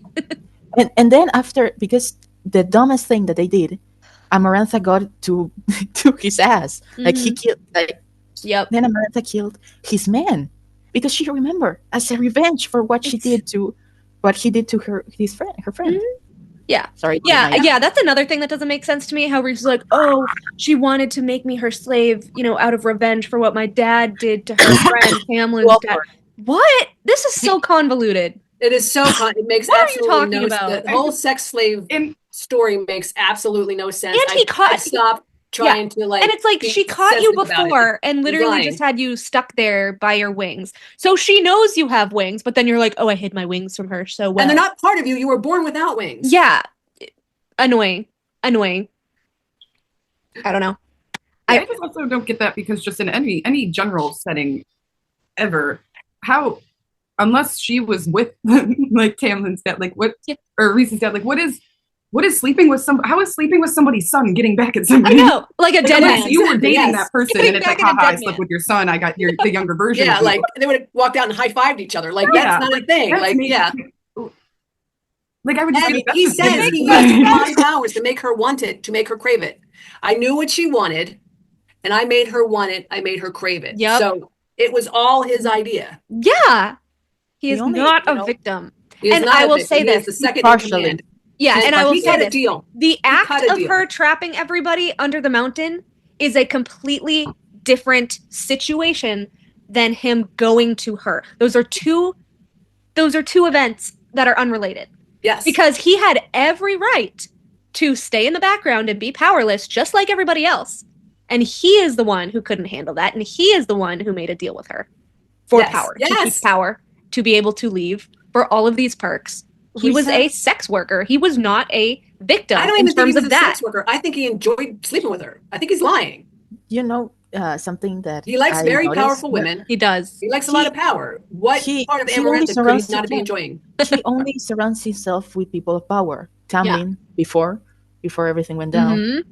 Asriel and Cassian, the most powerful. More Amren. More Amren. I need to know how Rhys and Amren met. I need to know. He says that Amren has known his family centuries before, like his. Not good enough.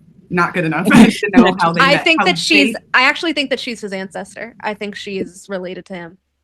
I also think that like a relation I always do is like Amren is the Ianthe of Rhys, because she's always whispering to his ear like power, do this, do that. Especially now that she's nerfed. Yeah. She's really grasping on anything she can to keep herself in power. I don't even think that she was. I think she's lying. Because Valgs can literally like shift themselves into whatever. I haven't read Throne of Glass yet, so I'm like, oh my god! I didn't read Crescent City yet. I'm sorry. Yeah, they can invade somebody else's body, or they could create their own body. And Amren says like, "Oh, I created a body to get out of the prison." Body. Yeah. Because first she's like, "Oh, I had to bind myself to a body," but then when she's talking to Elaine, she's like, "Oh yeah, I lied and I made a body because the female form was more symmetrical." So okay, Maeve. We think with Friar, like we made a little theory that in the next book, Amren is the bad guy because she's definitely I think she's 100% Rhys's downfall. Yeah. I think part of Rhys's arc is that it's going to be Amren's fault. Yeah, I actually think that Amren, either Amren or Vesperus, but I'm leaning more toward Amren. I think she's Maeve's child, and I think she started Rhys's line in Prythian. And I think in the prison and all that. Amren is like great grandma. And that's why when he's recalling the story of when he was younger and wanted to sleep with her, she just laughed in his face. All right. What color are her eyes? Silver. Okay. But Maeve's were violet. Vesperus's was crushing blue or like bright blue, and then Amren's was silver. There's no way they're not changing their eye color, and there's no way that like, I don't know, just. The royals can change their forms into whatever. So the fact that she had to like double down on her lore when she's telling Feyre, and she's like, "Oh, the eyes are the only thing I couldn't get right." Bullshit. Yeah. Bullshit. You just didn't want to have violet eyes like your descendants, so they wouldn't know. Like, let's be real. Oh, she's coming back. Friar's coming back. No, we actually we had a theory that Koshke was the one who put her helped her out of the prison. She owes Koshke, and that's why she's pushing the High King thing. So Rhys has more power to protect her from Koshke. That's the Rhys is definitely making a run for High King. I feel like this is very kind of complicated, but I had this weird theory. So that if Amren is Maeve's child, but obviously not with Orcus, because she tells us, I never want to have kids with Orcus, and I never let him impregnate me, right? I still think that Koshi is Orcus. I still think that he knows that Maeve's child is somewhere in the world, and I think that's what Amren was terrified of in ACOWAR, because when they went to see the Bone Carver, who Koshi is cosplaying as their sibling, pretty much like Maeve did with the Fae Queens, I think she was terrified of Koshi, the Bone Carver, and everyone spilling her secrets, because she gets so defensive. And then Azriel, even Azriel could sense that there was something ticking her off enough to put his hand on Truthkeller. And what happened? She didn't even have to turn toward him. She's like, "Call off your dog." She got. Can I bring up the fact too that sorry, I totally interrupted you. No, that's fine. We talk about all the immortal gods and everything of ACOTAR, how they're pretty tied into Crescent City as we know of now. The whole Dusk's Truth and all that. But I was wondering, because remember when they have been talking about Koschei, he's been described as this, he's beyond immortal, you cannot kill him. And Nesta killed Lanthus in the prison, and he was a death god and unable to be killed. Killed the unkillable. And supposedly, as we know of now, Koschei is going to be the main villain, supposedly for Elaine's book. But how does that even work all together? Because you were saying cosplaying as the siblings, because the Bone Carver died, was able to pass on and stuff I'm not being oh, your theories are wrong or anything. No, I'm so confused about how he's truly unkillable. Well, right? so in Lanthus. So in the original myth, the thing is that he takes his soul and he cleaves it into 3 parts and he hides it in random objects. Hides it in objects which are in other objects, which are in other objects, like buried places. Okay. So that's how he's unkillable. Yeah, I know. That's how he's unkillable because they can kill his. They can try to kill his body. Somebody like this is a Voldemort Horcrux situation. I swear to God. I swear to God. So they can try to kill his body, but he's always going to come back because they can't find his soul. Isn't he a wizard too? He's like a sorcerer lord. Yeah. So he is Voldemort. Okay. He's Voldemort, yeah. Essentially. But I think that part of his soul is in the black box that Elaine saw in her vision. I think it's going to be I think it's going to be at the very bottom, somewhere hidden under the lake. I think that's how they're going to rope in Gwen and the Valkyries to that, because she's a nymph, obviously, so she's going to be the one to have to go in the water to try to get it. Yeah, because I saw a black box and hands wither with age, right? Yes. Like a bird of fire and stuff. Yeah, so the Breelyn one already came true. The Ravens one already came true. The Feather on Snow is Vasa. That has not come true yet. But Valahan and the continent is a snowy place. So soon. And then the black box. And Cassian dying. And Cassian dying, yeah. So, not yet. But I have a theory about that, too, about Cassian dying. Okay, well, it's not even like that. I think it was supposed to come true, but I think Nesta being Death, like Death herself could have intervened. Because you remember, because not at any point Cassian's wings have really, shattered in the way that she really described. Yeah. You know? But he's almost died 6 times. I know, he dies almost all the time. 6 times. Cassian, what are you doing, buddy? Come on. 7's her number. Say that, I like it when the fandom does, who would win, Tamlin or Cassian? It's like, Tamlin. Tamlin would win. That pissed me off when Sarah was like... down to just, sword play or whatever, Cassian loses every time. Everybody else's magic trumps Cassian's. I'm sorry. Yes. He's only the strongest muscle. Tamlin's a master of all weapons and the supreme warrior. So I have a question for all of you. So if the black box is one of the pieces of his soul, where do you think the other 2 are? Because personally, I think the other one is in the wooden rose that they put on Papa A's grave. Oh, that would be smart. And I think the other part is in Elaine, because I think that's what Papa A got tricked into doing for the bargain with Koshi. Did you guys also know today? Wait. What? Because my only thing about the rose is that the rose is a relatively new item in the world, and Koshi is not. Wait, how did Papa Atron trick Elaine into? Are we? What are we talking about here? So Papa A, Lucian was there, so I think we're gonna get this from Lucian's point of view. Okay, as long as Lucian was there, because the way you phrased it, I was like, what? Where are we going now? Koshi said that he would make a deal with Papa Archeron in order for Vasa to help them fight the war. We don't know what that bargain was. And because Papa A is supposedly canonically human for now, he would have been tricked fairly easily with the wording of Fey bargains, especially from a freaking millennia-old death god, right?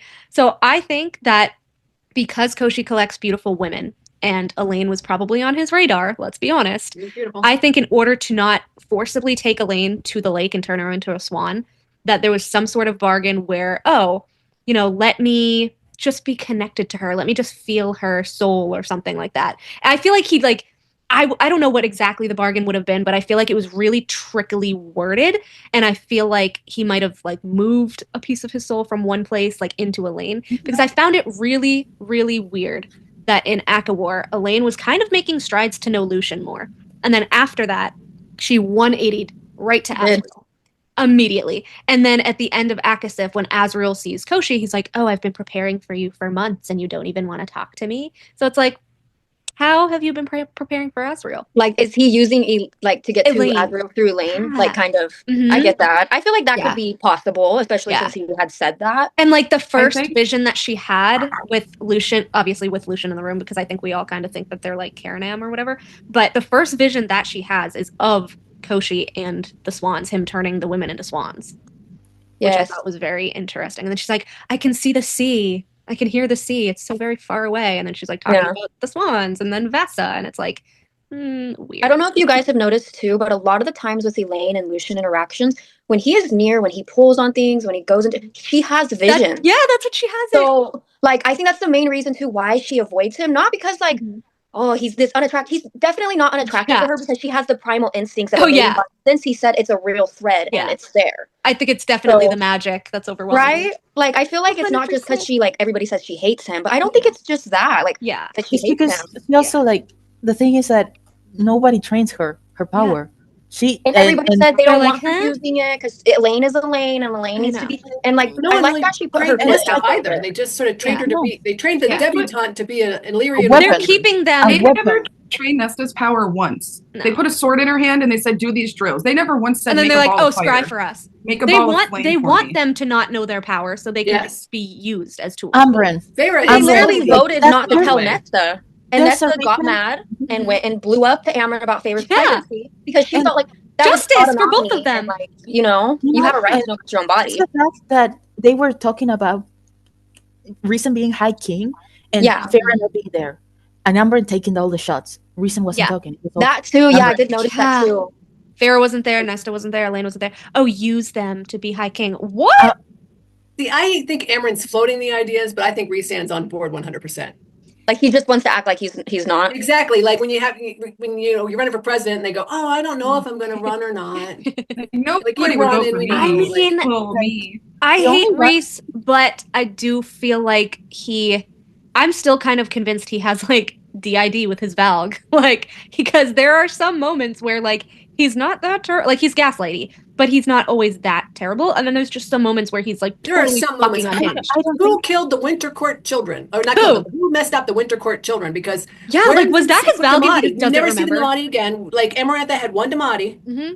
We never see any other Damati, and we never hear like, Steve. Yeah. Like. So, but that's my question, because Dorian, when he was possessed by the Valg, he remembered everything that the Valg did. Like, he knew everything the Valg did. Mm-hmm. So I'm wondering that, like, maybe in Prythian, or maybe because Rhys is a Daemati, there's, like, a block there. Like, we know he has strong mind shields, right? So maybe, like, it's blocking out all the bad shit that his Valg does. I have no idea. I would really be very disappointed if all the bad stuff he did was just his Valg side. Oh, that's how Sarah's going to write it if she writes it. Well, too, we have to think about how the magic systems in each world are so differently similar, because even in like Crescent City, the Asteri said they loved Prythian because the magic was so raw and so strong off their land, and that's why they wanted to travel back to Prythian and all that, et cetera, et cetera, et cetera. But I had this really unhinged theory that Koshi is somehow linked to their lack of ability to like grow back limbs and stuff, because Prythian is so strong. In the room right now.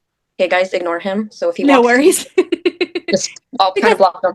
If Prythian's magic is so strong and Crescent City's is so weak, then how come the Crescent City people can grow back limbs and Prythian can't? Yes, I want to know that too. Like, screw Lucian and Nuon. Like, what the fuck? They must have done something biological, because remember, like the shifters and things, they're obviously the Fae from Throne of Glass, but they bred the ears out of them and the fangs and stuff. So, sorry, it's so weird. I don't know. Can Tamlin grow back as a shapeshifter? Can he technically grow back limbs? Yeah, he should be able to as a shapeshifter. Like technically, he should be able to. Yeah, theoretically, right? Like I'm just going to shapeshift you into your body that has both its legs. Well, Sarah and Tamlin should be able to fix all of the wings of the Illyrian women. That's going in my fic. That's for sure. Don't worry, it's in just shift your wings to be fixed. Save them all. Dude, the wing thing. Like he said, I could heal him completely. The blueberry. That's why I think Rune is his kid. The huge healing magic. I don't know who Rune is, so I'm just going. The blast of healing magic. Rune is my husband. Rune. I haven't read Crescent City. I'm very excited to meet the Crescent City characters, because I already know that I'm going to fall in love with all of them, especially Bruce. Healing magic. I love I only read until chapter 3 or 4. Of oh my god, you need to get past 5. Did you guys see today too in Bloomsbury's announcement? Okay, Bloomsbury's announcement. I was like watching it and I was like laughing because like it was kind of like disappointing among other things, but it was just like a whole bunch of videos put together by the creators and things. And none of my crew they put at the very beginning and left the clearest out of everything was, I think I have a theory of who Mama Archeron is. And the first one, going back to what you were saying about Papa Archeron and the rose. Oh boy, and all of this stuff. I don't think Bloomsbury puts that much thought into it because when they were doing the whole bracketing, they're like, oh, the favorite chapter is going to be 54. If they were really, really, we know 54. They would not say chapter 54. I have people say like Ariels who are like so delusional that they want Elaine to stay with. They are so delusional. I can't. And do you remember the one time where Sarah J. Maas came up as the most heard author in Spotify. Oh yeah, the Spotify video. Yeah, and she had like 2 rings, one red and the other blue, and like, everybody was going crazy about it. Yeah, it's Ariel. No, it's not. And then someone pointed out, yeah, but the flowers, Elaine, it's on the side where the red one and was. cobalt is a day court color. Cobalt and crimson are day court colors. Can I point out as well how many times Lucian has been said wearing cobalt jackets? Right? And like, Eris. It's not Ezreal. Like, just because you wear the color ring. Also, going back to what we said about Lucian triggering Elaine's power. Mm-hmm. Yeah. Flowers need sun to... Yeah, flowers need sun to bloom. Her literal mind... We're all sleeping buds. Her thing was like steel iron. And then like the first time we see Elaine post-transformation, it literally says all of the curtains were thrown back to let in all the sunshine as if the darkness was abhorrent and then like to chase it all away. Yep. Do you think she's going to be with a shadow guy? Chase it all away. And what else is dark and skitters away from Elaine? And in the book, how the shadows go away from Elaine because she's light. And they and in skittering. In Akawar when they're trying to escape the Hybern camp. And it's like, oh, the sun was coming out, the shadows won't last very much longer. And then in Akasif, when he's like, oh, they're hiding. A blood duel between Azriel and Lucian. Like, Azriel's powers are shadow-based, and light chases away shadows. Yeah, like, it's the fact that I think that is a little discriminatory. At one point, I think in one of the books, Azriel says something about his shadows not liking flames, and Feyre says, like, that's a lie. She's seen his shadows. Like, he's like, oh, I don't really like the flames. But on another note, his shadows are one thing. When a ball of fire is coming towards Azriel's face, that's a whole different thing. You can't tell me that he doesn't have deep-rooted trauma and PTSD from fire. So. Oh, yeah, 100%. But that's why when people point that out in the bonus chapter, I'm like, Rhys isn't gonna tell Azriel, oh, Helion is Lucian's father and Lucian's an heir to a court. Like, Azriel doesn't know this. That's why he's spewing this shit. Exactly. He doesn't know he's messing with an heir, like a true heir. Like, he doesn't know. Like, this is why Azriel, aside from the high. I also think Rhys might not be telling him because even though Lucian still would technically be Autumn through Lady of Autumn, I think Baron would be petty enough to say, I'm no longer recognizing you as Autumn since you're not my son. And then therefore Lucian wouldn't be able to invoke the blood duel. Because it's an Autumn tradition. I don't think Baron would recognize it. That's the one thing I like about Rhys is that he's an illusion. Azriel knows that Lucian is Helion. That gives Azriel a free pass to be like, all right, Elaine, let's go. Also the fact that Rhys is such an illusion stan. I know. That's what Mel just said, like Rhys goes and tells Feyre, don't play. I think he's anti-Azriel more so than pro-Lucian. It's weird how he treats Az. I've said this many times. I think there's something there where I think Az got usurped. I think he was either a prince of hell or a true heir. I think he's a descendant of hell. I think he's from very much a threat. I'll never get over the fact that Rhys and Cassian admit that they bullied him. Yeah. We beat him up. We beat him to a pulp. Are you kidding me? And then Azriel said, I remember the guys beating my ass. Beating me and to a pulp. Teaching me how to fly. What? I think they are brothers. And then they get at the sisters for calling each other pigs. And then they go. When an author keeps a character this big for this long, he's got a big arc. Mm-hmm. Right? He has the same shadows as Koshi and Cormac. He has the same frost as Adis. He's a freaking test tube baby like Hunt. Yeah. And so is Tamlin. Adis, did you guys notice in A Court of Silver Flames when Nesta first goes to the library and they're talking about the presents? Yes, it's Adis and Apollyon. So they're talking about the presents that they feel like it's curious, it's small, it's watching. Presents. And Gwen says it feels like a cat and it's watching. And I was like, is that not Adis? Like, is that not him? And the pure darkness. It's both. So I'm like, it's Adis and Apollyon. Checking up on the Prithian starborn heir. Nesta even kind of shows that the feeling of the House's soul was different than, like, she doesn't say directly it's different, but the way that she describes it is different than the way of her encounter. The first, like, I think once or twice she had the encounter with the shadow. Yeah. So I have a point about this. So I think that Bryaxis was actually there to guard some sort of entrance or rift to hell that is at the bottom of the library. And that would be really cool, actually. I think really that's why Azriel feels the most at home at the House of Wind, and that's why he sleeps there the most often.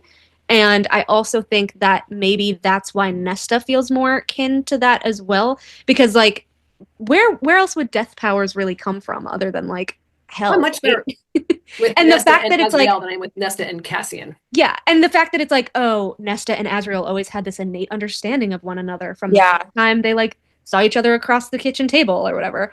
And he's like, oh, I don't have to resort to threats. And she's like, neither do I. So I was like, they have very similar magics too. I'm still mad that we didn't get the both at the same time. I am too. Can I point out about Nesta too with the House of Wind?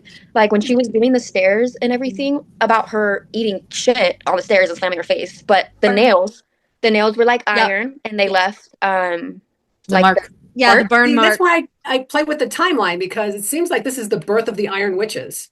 Right? Like goddess.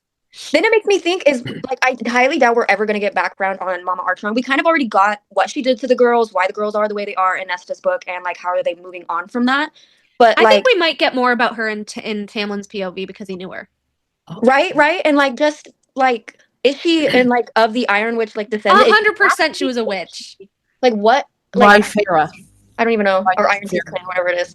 But I think that's why Moore hates Nesta so much. I think they both have Iron Teeth witch blood. I think Moore's is a little more potent. I think her mother is a matron, and she's calling the shots when they're with Kier. Because, again, who is the one that banned Moore from the bedchamber? Not her father. Isn't this a patriarchal society? Why would her mother have any say who they ban from Human City, right? Don't get me started on Moore. I guess I haven't really thought about Moore's mom. We have, like, no info on her. Well, so Rhys and Cassian both say, oh, we don't talk about Moore's mother. Oh, I know she would never ask our mother. We don't speak of her mother. Because Moore's mom is technically Rhys Sand's aunt, right? No, they're distant cousins, kind of like Aelin and Rowan. Okay. So not really like. What do you mean distant cousins? Yeah, they're distant cousins. Distant cousins, yeah. Yeah. Because there was like the Night Court line, and then there was the Dust Court line, and then like they kind of interweaved at once. You have to remember the whole universe is connected. Yeah, and it's been 15,000 years, so. No. I think she knows the ships, but she hasn't read TOG, so I think she was thrown off by the Aelin. Okay, yeah. That's all it was. I think she was thrown off by that because she didn't realize that. Very distant. It's fantasy. Go read Game of Thrones. You'll get over it. I mean, more distant than Aelin and Dorian. So. Oh gosh, I love Dorian. That's why I was like, thank God she never did anything with Dorian. That's literally like her second or third cousin. You know, he's like literally her like third cousin, I think. Oh gosh, I can't. He had a crush on her though, so bad. That's why I don't think that Nesta, you know, the crazy theory about Nesta being Tamlin's line or child. No, that makes no sense. Why would Sarah go through that? Why? No. But this is also why Sarah would never put Elaine with Tamlin, because that's gross. It's just that's also an argument that I have for Elriel in the same sense is I know that it never went in the book, but SJM wrote the threesome scene. To SJM, that scene was canon. That's what I'm saying, yeah. The editors told her to take it out because it was too explicit or whatever for the book. She would have never because written Azriel would sleeping with her Azriel sister if or she's going to put Azriel and Lane together. Exactly. She would have never written that. That scene would have never came into her mind. It would have never happened. So I'm sorry, guys. You need to get over it. And also, this is the last thing I'm going to say about Elriel. Okay, let me talk my shit real quick. The Shadow Singer. The Shadow Singer. What you're talking about. She makes his shadows sing. Yes. The Shadow Singer. Right? She makes his shadows sing. To the Shadow Singer. But that's another reason why she didn't add the threesome, because if he is Gwen's mate, why would she be sleeping with her friend? No. Yeah. That's also, Lady of Autumn, please go and talk your shit again. Oh, I'm sorry. Talk my shit again. Okay. Can you see me? Talk your shit. Yeah. Okay. We could, and now we can't. Okay, it's okay because I'm going to read. Okay, so I saw this post earlier about, it was talking about illusion, and this is going to be just a second. Sorry, it may take a second to explain this. But I'm going to read to you first what they had said, because they were like, it's the fact that most illusion stands are majorly of the time. Lucian stands, first and foremost, it's kind of ironic, TBH, because they want to see a Vansera brother reconciliation and Eris' side of the story. Lucian find out that Helion is his father, moved to the day court. It's Elaine's book. It's her, it's going to be her trauma, her story. And I'm going to tell you, what I commented. And then she was like, what do all these things have in common? They all center on ding, ding, ding, Lucian. Do you seriously think SJM is going to write a book about the last Archeron sister and make her love interest the focus? But then she also talked about Eris, thinking she was like, well, why would you even think Eris would come back into the books? But this is what I commented. I was like, I think a lot of people think like this because, Sarah J. Maas literally said tension and growth for both of them in all capitals. And then in little parentheses together. And then I was like, we should be happy whoever Elaine ends up with. Yes, I said, I have favorite characters, but nonetheless, Elaine is her own person. Yeah. And I explained, Rhys had his own trauma explained, and it was felt personally by I was just going to say, as if Phazan didn't, harp on Rhys's shit. And the men are never the main focus of the books, but they do have their own small arc, no matter what. And then I wanted to point out too, because about Eris, I was like, because I think we all know this, but I love Eris very much. I love him. I was like, Eris will most likely continue to be a big part of the books due to him being a major side character from book 1 and 1-3, focused on Feyre. A Court of Silver Flames was focused on Nesta, and he was a major part of that book. And I was like, he will most likely show up again due to, we don't know everything that happened with Moore. It's stated he's not as bad as everybody thought he was. Yeah. The book ended with Cassian confronting him, saying he's a good male, he's been raised by monsters, and he sees Eris, that Eris is not a monster. Eris's major alliances with the Night Court, they also promised the Band of Exiles. Yes, and they promised to, she put that in there too. She goes, wants to know about the Band of Exiles. And then in Aquawar, they promised to help him usurp his father's throne, which we obviously know is still active at this point because they're trying to keep his alliance alive. And Koschei is most likely going to be a big part of the book, and we obviously know Baron was allied with this asshole. Yeah. Like, sorry, but also I think Eris is going to be the dual POV in Moore's novella.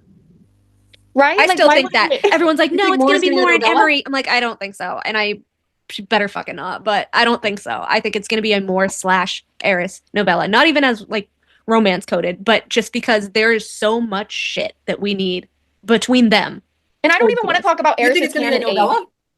Like, if we're going to talk about, there's 2 books in a novella left that she's contracted for. So she said Elena, Az, and Moore. Yep. So Moore's just getting a novella, which honestly I'm fine with because I don't like her. I don't like her. As the Night Court. I'm so sick of the Night Court. Well, I think hers is going to be in Ballahan, so it's going to be the continent. The Night Court. Can we go to any other court? It's going to be the continent, but my problem is that I need the Winter Court. I need to know about the humans in the Winter Court or show any me other the court besides the Night Court. Tarquin. I need Tarquin. Autumn. I want to see Autumn. I need the keys. I like Tarquin and Elaine together. Sorry, I didn't realize so random. Oh, don't even get me started on the Tarquin ships. I went off about Tarquin the other day. Tarquin makes me sad because he was such a young High Lord, literally fresh High Lord out from under the mountain. They canonically said he was the youngest High Lord to become, and then they did him so dirty. They did him. They're like, oh, he's young, we can take advantage. And he forgave them. No, right? No, he didn't. No, and now he's shackled with Amryn half the time. They still have the book. And they stole a big artifact that we now know belonged to, aka the Big Bad Beings. Like, you know, I actually think Tarquin did not forget. Like that is a, he's a diva. He doesn't forget. The only reason is that Baron, and he's doing for the sake of his cousin and Amryn. The moment they break off, he's going to tell them to fuck off, literally. Because also, if Tamlin was so hated, why did Tarquin was like the first one to say, take your people to Adriana. Because they're allies, and he's so nice, and I love him. They were working together during the rebellion. A lot of the Summer Court fairies were seeking refuge in the Spring Court. Yeah.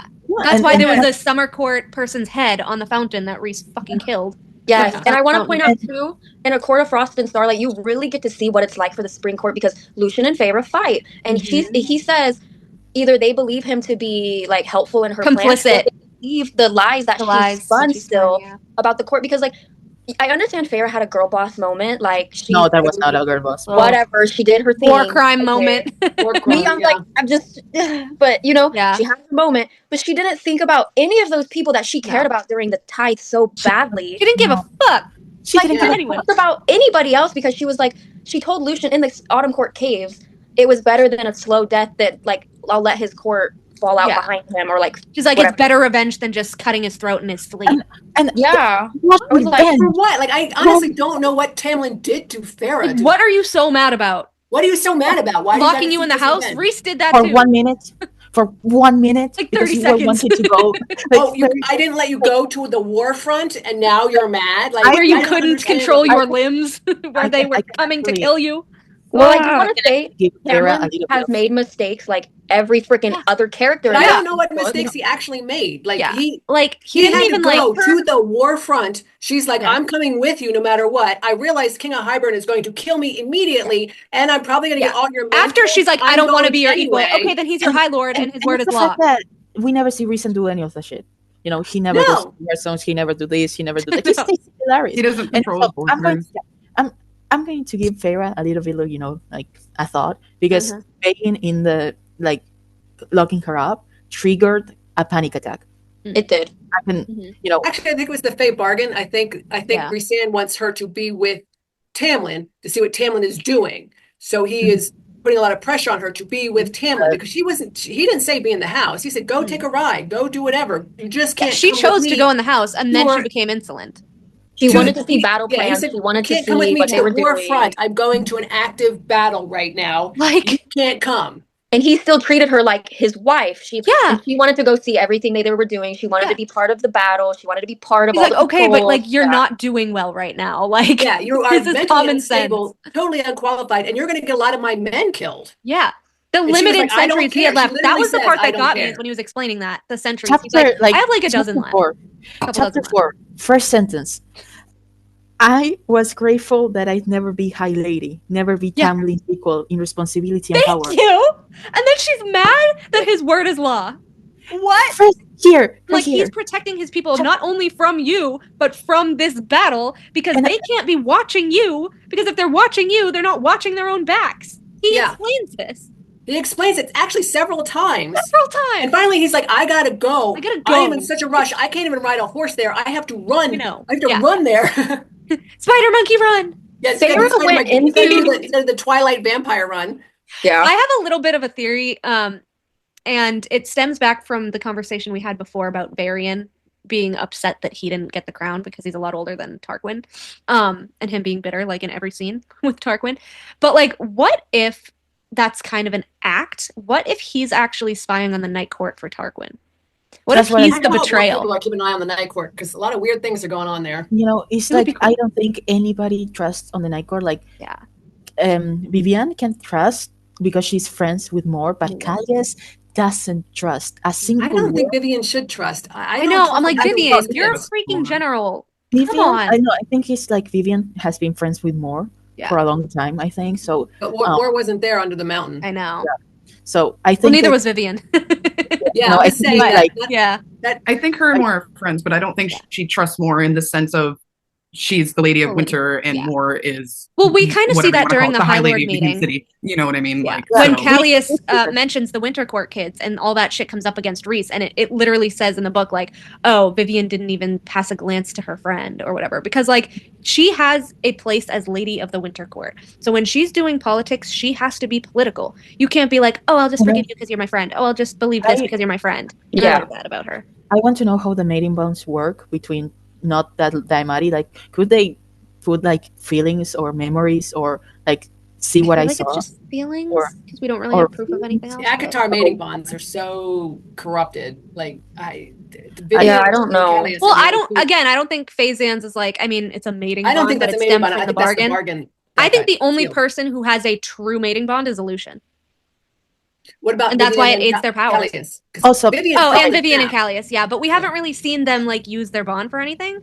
It's said that they have one, but we haven't really seen it. The only couple that we see that says that the female also snaps into place, and I also think she felt the snap. Vivian, and I think that Elaine did too. Felt like she was the one who felt it. That's why she's scared. Like first, when she was when she was, she was like, and that's why Asriel can smell it. Like the bond is there. It's not. I mean, that's why I hate when everyone's like, sense things others can't. So that could be why. But it's very interesting that he can smell the Aleutian bond. When the only reason why like Amryn was able to smell Phazan's was because Amryn's an ancient being, so it's very interesting. I mean, the Valgan Hell are enemies. I think this is why Asriel is so innately untrustworthy of Amryn as well. That makes sense. Like to the point where he's kind of afraid of her. Like after the rainbow thing, when she's like leaning on him, Fair's like he looks terrified. He's like, what the fuck? Okay, can I say something? Eyes on her and like. Yeah.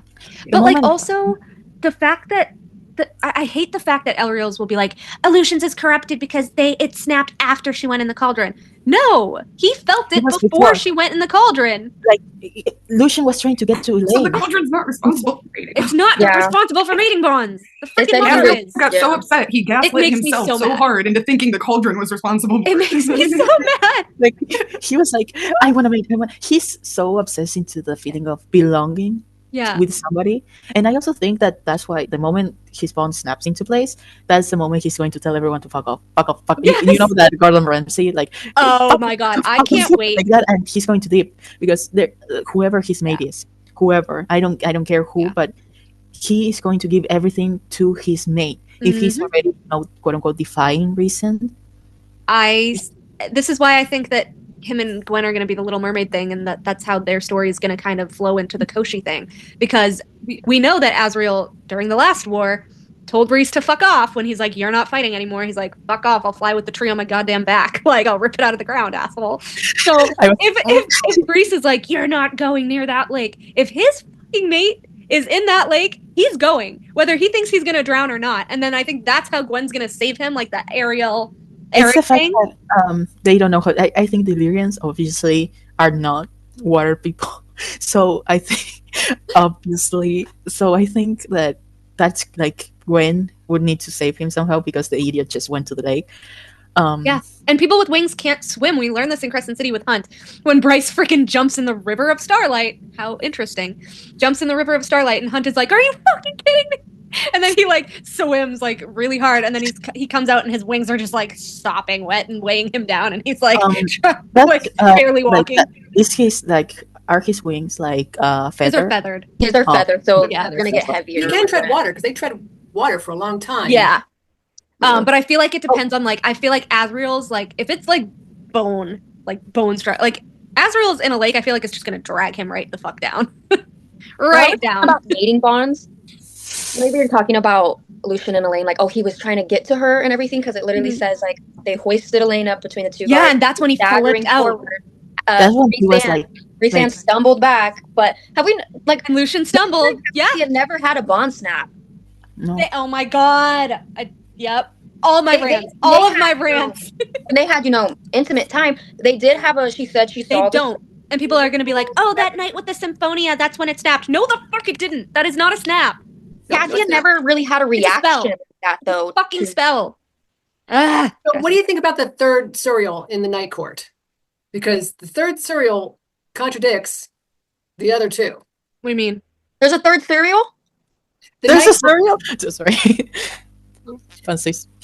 The Night Court Suriel contradicts everything that the Spring Court Suriel said. He says that you stayed with the High Lord. Yeah. Even though very clearly the Spring Court Suriel said, go back to the manor with the High Lord. You'll be safe. Stay with the High Lord. Because what happens every time Feyre... Yeah, but I still think he just meant Tamlin. I don't think it was a different Suriel. I think it was just the same Suriel. I think it's different Suriels. Because why is one always hanging out in the birch trees of the Spring Court and another one is in the Night Court? I mean, wasn't it the same Suriel though? Because it had the same quote. They have their own truth. Yeah, it was the same quote, and they called Feyre gave it to. Yeah, it has to be the same one. That guy, he dies, and he's like, the hive mind. Can I say something? Yes, real quick go ahead. About I'm sorry, but this book makes me mad, especially the first pages, because by the end of the book, Feyre becomes everything she didn't want. High Lady. Yeah. Power. She doesn't seek that. She just wants to be. I don't want to be some, lady who's reduced to breeding and party planning. Really? That's what she's not party planning. She's just breeding. She's breeding. Well, okay. So inner circle parties.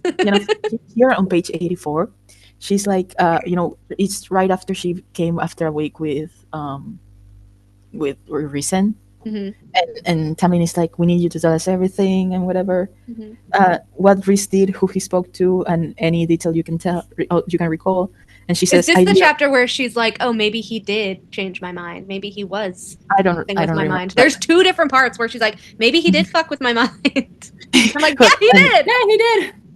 So no, but also here in this place, like, hold on, let me just read the things that I have highlighted. So. Feyre says, I heard it from the empty threat he was, and how it much destroyed him. That was who he was, what he was. Protector, defender.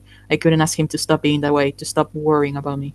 And he was talking about breaking the bargain, or not acknowledging, and he was like, damn the consequences. Like, you are not going there. Oh my god, he tried so hard, and then even Lucien tried so hard, because Lucian's like, oh, the bargain could have killed us for trying to take it away. And he's like, but I went to the day court just to see. And I was like, but you just said it could have killed you for trying. And you're still trying and going to other courts and researching things. Like, they tried so hard for her. And they really tried so hard. And he's like, well, it's fresh in your mind.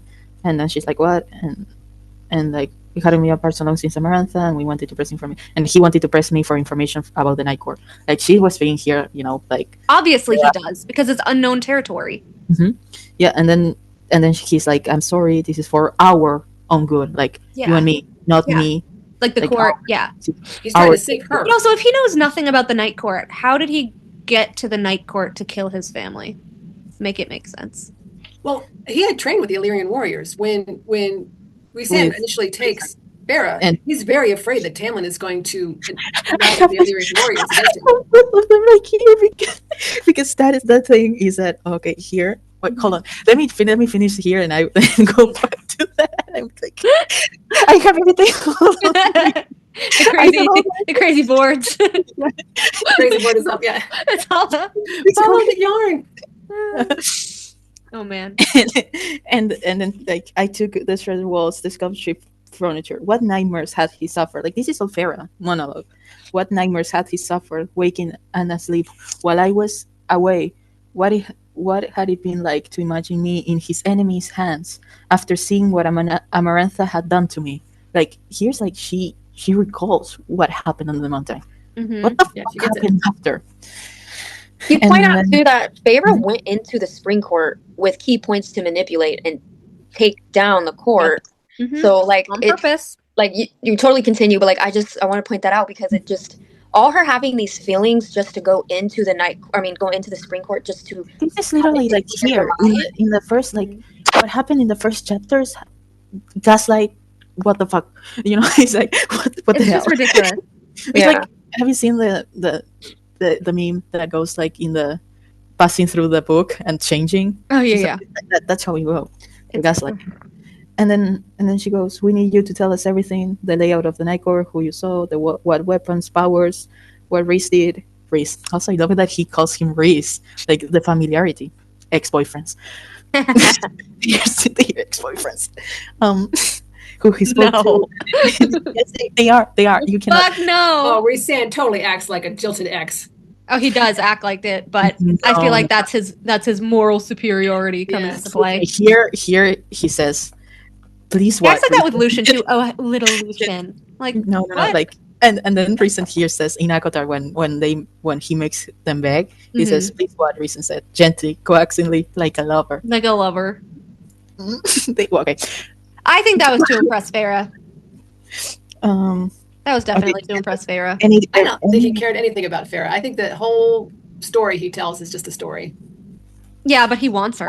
After all, Farah tells her. Well, I think it was Tamlin to lose. I don't think it has anything to do with Farah. And then any detail you can recall, and she says, I didn't realize I was a spy. And then at the end of the book, she's my mate and my spy, Reason. Yeah. And she said, what do you want to know? What are you going to know? Knowing my enemy's plans, his lifetime is vital. As for what we're going to do, that's neither here nor there. His green eyes pin me. Start with the layout of the court. Is it true that it's under a mountain? This feels like an awful lot like an interrogation. And then we need to know these things, Farah, or can you not remember? Because did he? Also, when Rhys comes to get her, and it's like, oh, he picked a fleck of lint off of Tamlin's jacket. I was like, get your filthy hands off my high lord. I was so mad. I was like, he's so traumatizing. This man went to his house and killed his mother while she was sleeping. And now he's just coming into her house and taking his fiance. That has to be just terrifying. And I still don't get how he's getting into the way that he's like, I will give you anything. Let her out of the bargain. I think he's like, I already have what I want. I hate him. I already have what I want. Shut up, bro. I don't hate him. He pisses me off, but I love him. That's the thing that I hate him so much. I hate him so much. I love him. So good with words. He's so bad. But that's the thing. If he was openly bad and we knew that he was openly bad, I love the fact that he's not bad. I love the fact that he stole all the who I love. And all the things. Like I'm here for it. I'm just like I need him to be an open villain, and then I will like him as a villain. No, right now I don't like him as a gaslighter. I like that he's so good that everybody loves him. And I adore his voice actor. He made an amazing job in like ACOTAR. The voice acting was the graphic audio is so misleading. In fact, I have to often tell people when they come at me in the comments, I'm like, "Did you listen to the graphic audio?" I say that too. Very misleading. The tone and everything changes the direction of like where like scene is going. Like yes. Graphic audio can go the way of a TV show. They don't have to stay to the text. Exactly. That scene under the mountain where Farah dies is way more dramatic on Rhysand's end than it ever was in the book. But then he added like how Tamlin cried and sobbed in front of yeah, everybody. that's very downplayed in the graphic audio. It's all about Rhysand screaming like a lunatic, which is not in the book at all.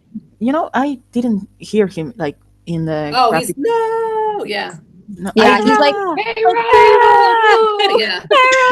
Like, believe me, there's so many TikToks. This is the reason like, that how can you hear this and not feel? I'm like, because it's not in the book. Yeah, this is the reason why, like, if I ever read Quicksilver, I am never doing the graphic audio because I already the graphic audio. I already hate graphic audio for that one. I cannot. Oh my god, I cannot listen to the graphic audio. I can't do the ACOTAR graphic audio. I did the Crescent City. No, I mean I love it in like ACOWAR. It's so good in ACOWAR. I can't. It's so good. The way that Nesta screams. Oh. Yes. And Lucian. Oh my god, Lucian's voice is my favorite. He has a good VA. I think Nesta's VA fits her very well as well. Like, she is her. It's so funny. It's how I imagined her voice. Like, I don't even know. I loved the part when she was like, "Oh, I was telling my friend, like, am I supposed to like Rhys because I don't like Rhys?" And she's like, "You were so well casted." She was like, "Perfect. Here you go." But like her voice is literally how I imagine Nesta's voice in my head. So perfect to a T. And the fact I saw your interview and I saw like and I remember hearing like the person who casted was like, if Sarah J. Maas doesn't choose you, I don't know who she wants, because she's like, it's so true. Mm-hmm. I'd love to use too. Well, because I'm just gonna talk about Eris again. I will never shut up about him, you guys. I love Eris. You know, my whole account is Van Sarah coded. I was so depressed that his voice actor never emailed us back. I emailed him like twice. His voice actor is amazing, but I love to use the dramatic audio against people. Okay, not like that against people, but because they always bring up these facts about Eris. Well, he said this. He said, I'm like, but are you listening to the way he said it? Softly. I was like, he's not saying being degrading. He's not saying it rudely. Like, and Sarah J. Maas openly pointed out she writes Eris the way she does because it's fun to write somebody being mean. She said being mean to the gang, but writing somebody being mean to them because that's what he sees. Because he doesn't see them as the heroes. Yeah. Yes, he doesn't see their inner circle like that. So like he's giving them the same energy that they're outputting. Like Eris like just matches fire with fire. I love it. That's what he does. But also, oh my god, the Hewn City meeting is like one of my favorite things because he's like telling Moore, he's like, oh, I don't care what you think of me. Go ahead and think what you like. You're not the one I want to explain myself to. But then which is why I have the theory, of course, that you've probably heard from me, that I think Eris is Helian's child, because part of it is when he's like talking about the ice thing and he's like, oh, it was a High Lord's order and I was sent to do it with two of my brothers. He hesitated.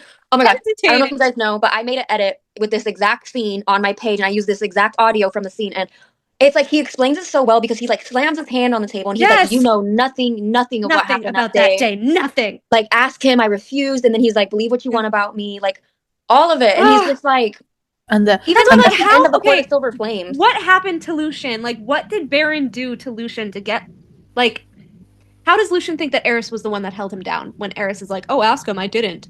I feel like Baron glamored one of his other brothers into Eris.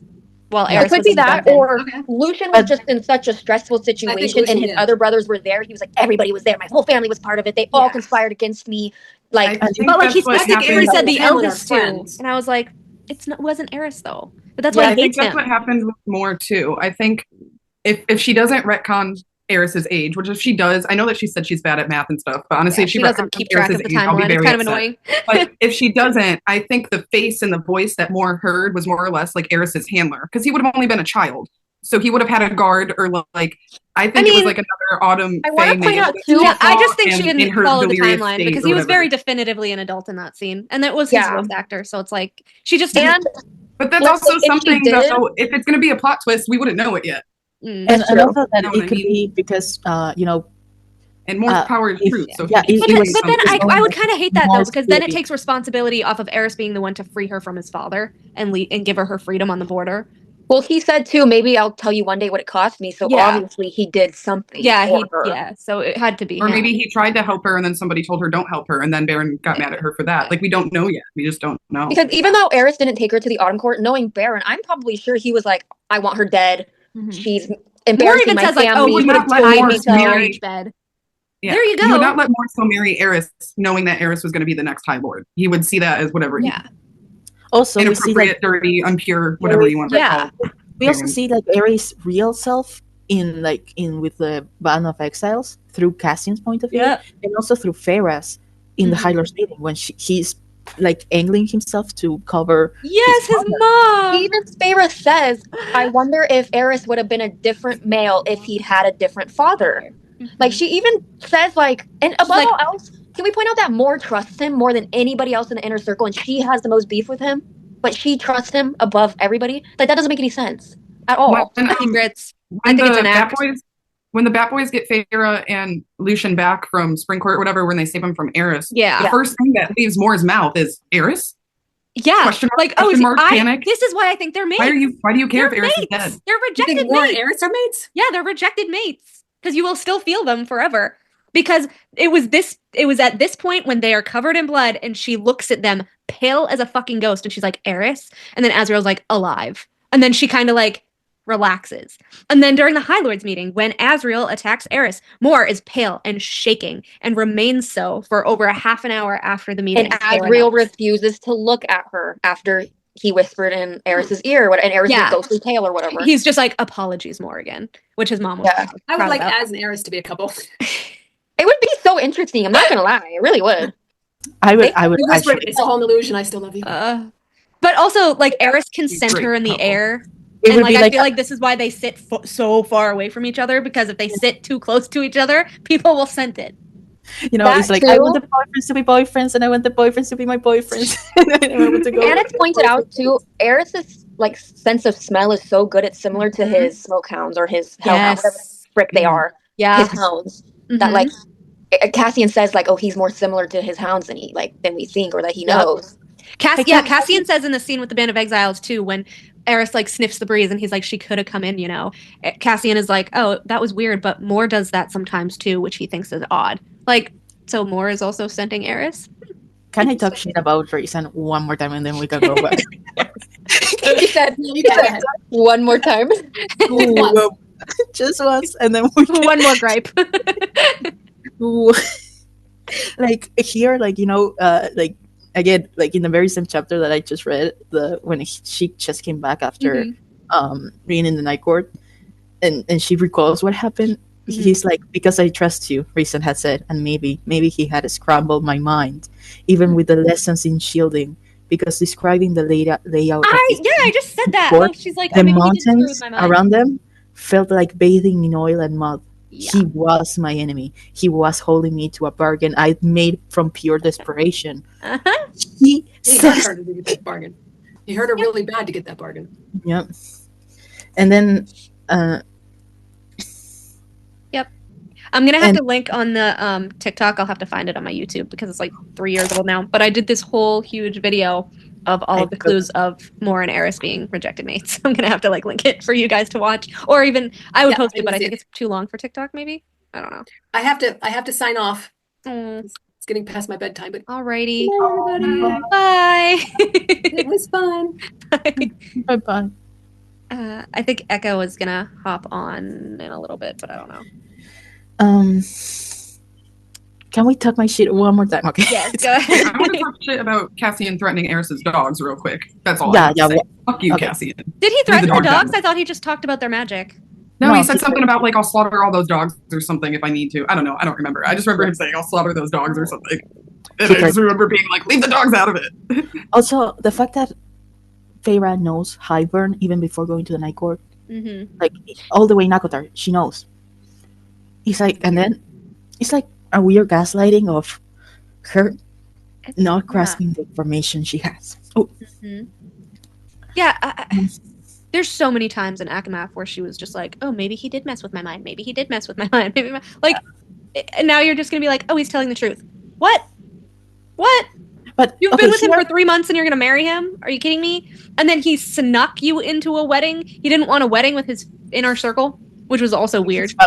What actually happened during that wedding? Why did you have to? Yeah, and like, why did you have to do it then? In the middle of the night? Weird. Like, so I think what actually happened at that ceremony? Because it's weird. Actually think he planned Feyre to be a spy because he was very calm about the fact that he came back to the Spring Court. Yeah. And also, it was for sure. Mor and Amren were pissed, and he's like, "Oh, she's my spy, and we'll move." And in like literally here, same pages. Yes. Same here. She's like one of the few times Amren has a redeeming moment. Literally. Yeah.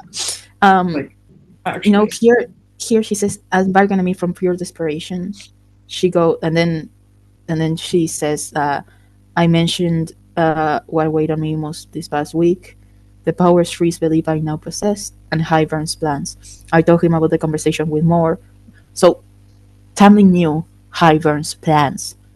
Here. Oh, of course he did. He's known him since he was a child. He knows all of his tactics. And now he knows what Hybern is planning. Mm-hmm. Like, Feyre told him. And Feyre she's so dumb. She's so dumb. Yeah, that's the thing. And she's the fact that she never even tries to look into Tamlin's head one time. I know. Oh, it's she never tried to look into his head. So she's once. Like, oh, that's kind of weird. She willingly goes into Lucian's. Yeah. She willingly goes into Lucian's to see what the hell he's thinking about Elaine, but she can't. She doesn't even think to go into Tamlin's.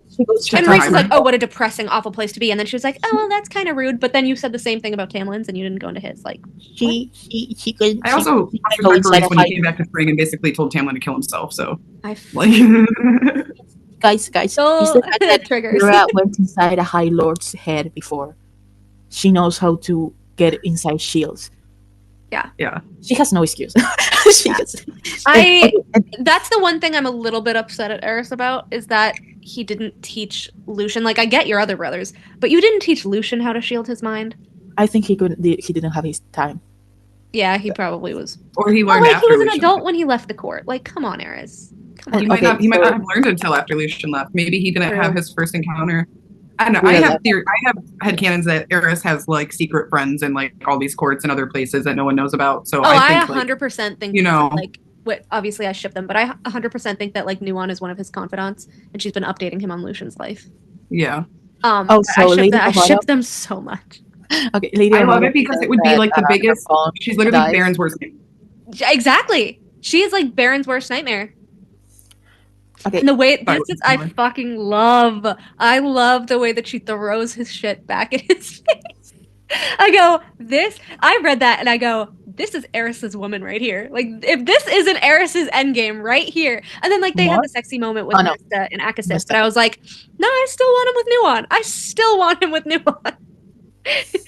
I want Nerys, but I will gladly take Nuon. Like, she stared down 3 different High Lords the same exact way that Nesta did too. Mm-hmm. No, because I want to know more about her relationship with Lucian. So much so that she gave him a special eye. Yeah, I feel like we're gonna get more about her in Lucian and Elaine's book. I should hope. Like, she's your friend. And then I thought it was funny. Was it in Akafas, maybe? I think it was in Akafas, or Akawar, where Feyre mentions, oh, Lucian had to go to the Dawn Court to get his eye serviced by Nuon. You know? I just picture him like sitting on the doctor's table, like covering one eye, and she's just like standing there, like. Oh my god, I was thinking worse. I was thinking like he pops it out and like. No, yeah, like he pops it out and he just has a hole in his face and he's just sitting there watching her as she's like. And he's just like. Let me just oil it a little. Like it's like Pirates of the Caribbean, like I also had a really sad headcanon that Eris and Nuon could be the Chaol and Irene, because I think that, you know, I think if she doesn't kill off Eris, he's definitely going to be severely maimed, and I wouldn't put it past her to have him like lose a leg. Yeah. And then like obviously Nuon's the one that makes the limbs. She has like a hand or partial arm that's metal, so like she would make him a metal leg. She could also, I feel like, help the Illyrian women. Yeah, like even like metal braces for their wings or something like that. You know, I actually think that people forget. People forget about her all the time. No. And people forget who Lucian is, a fox. And they forget who Lucian swore an oath to. Mm-hmm. Not the Nightmare, not Feyre. Tamlin. Yep. And they are still friends. And in Across Silver Flames, he never goes to Rhysand. He never goes to that. He never goes to see Feyre. He doesn't want to see Feyre ever again. Trust, the only reason why he's going to is for Elaine, because they are practically holding her hostage. I know they are. and then, you know, and then to check obviously with Cassian, because he's like the main with the others. Yeah. People are forgetting that motherfucker managed to sneak out Faebane from an attack. Right. He destroyed the catches of Faebane while there. He snuck out against the most powerful High Lord or whatever. Asriel. He snuck out. a fox. He is a fox. Mm-hmm. That's why whenever people try to make the parallel, the Elro parallel, like the eyes and the ears of the night court, no. Elena is a seer, and Lucian literally sees things. Yeah. He literally sees things other people don't. They're both silent, they're both sneaky and cunning. This is why I missed my TikTok account. I had all these videos up. And Elaine is sneaky. Elaine sneaked against the King of Hybern. She gave one of the final blows. Like, even if she, obviously Nesta killed him again, like, killed him off. But the one who snuck, like, behind the big bad guy was Elaine. If it wasn't for Elaine, Nesta and Cassian would be dead. That's the thing. All right, this part of the High Lord meeting, like, really quickly going back to Nuon, but this part of the High Lord meeting was weird because Nuon's talking, and she, you know, obviously mentions, like, Lucian, saying, like, oh, he told us about, you know, the Faebane information that he got, which obviously from Tamlin, because even Feyre puts this together. And she's like, she won't look at Tamlin. She's like, it's weird that they refuse to look at each other, but they share a mutual friend. So I was like, what happened there? Wait, hold on, who? Nuon.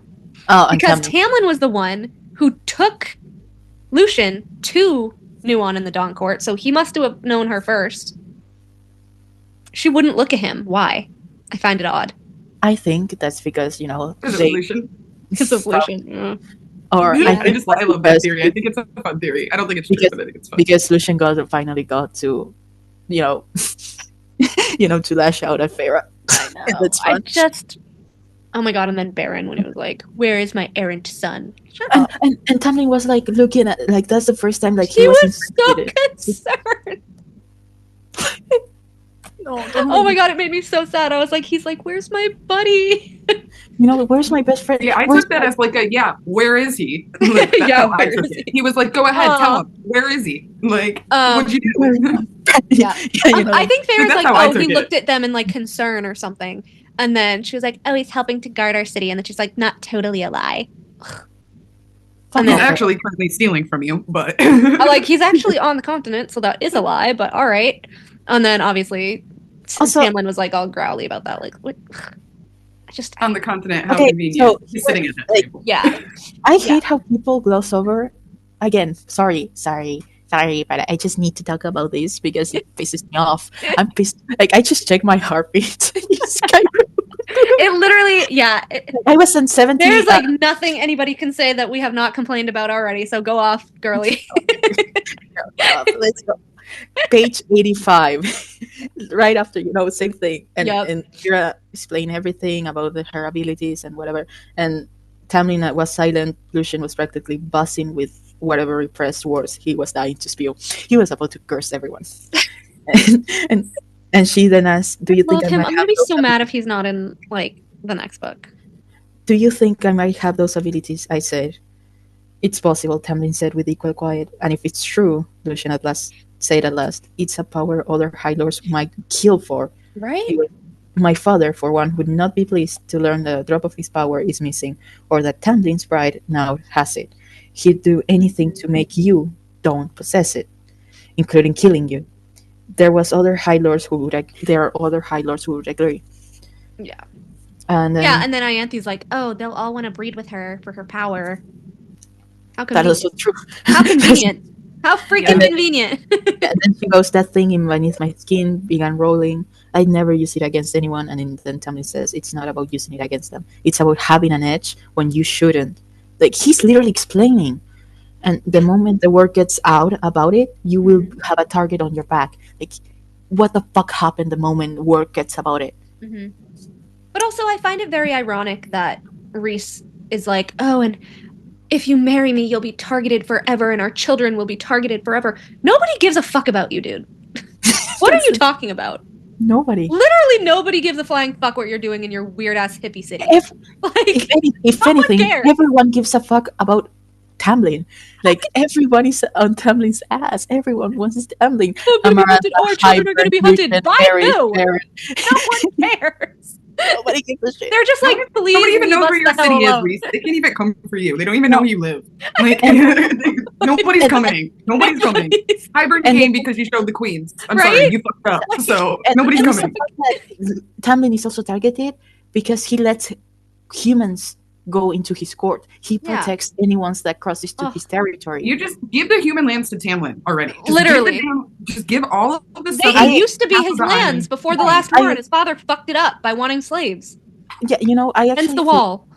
I actually think that the wall, now that it's down, the magic of the Spring Court will slowly come back to the human lands. And everyone will be like, what the fuck But this is why I think Briar's gonna be his mate. Yeah, a human, a bridge. You can't name her Briar.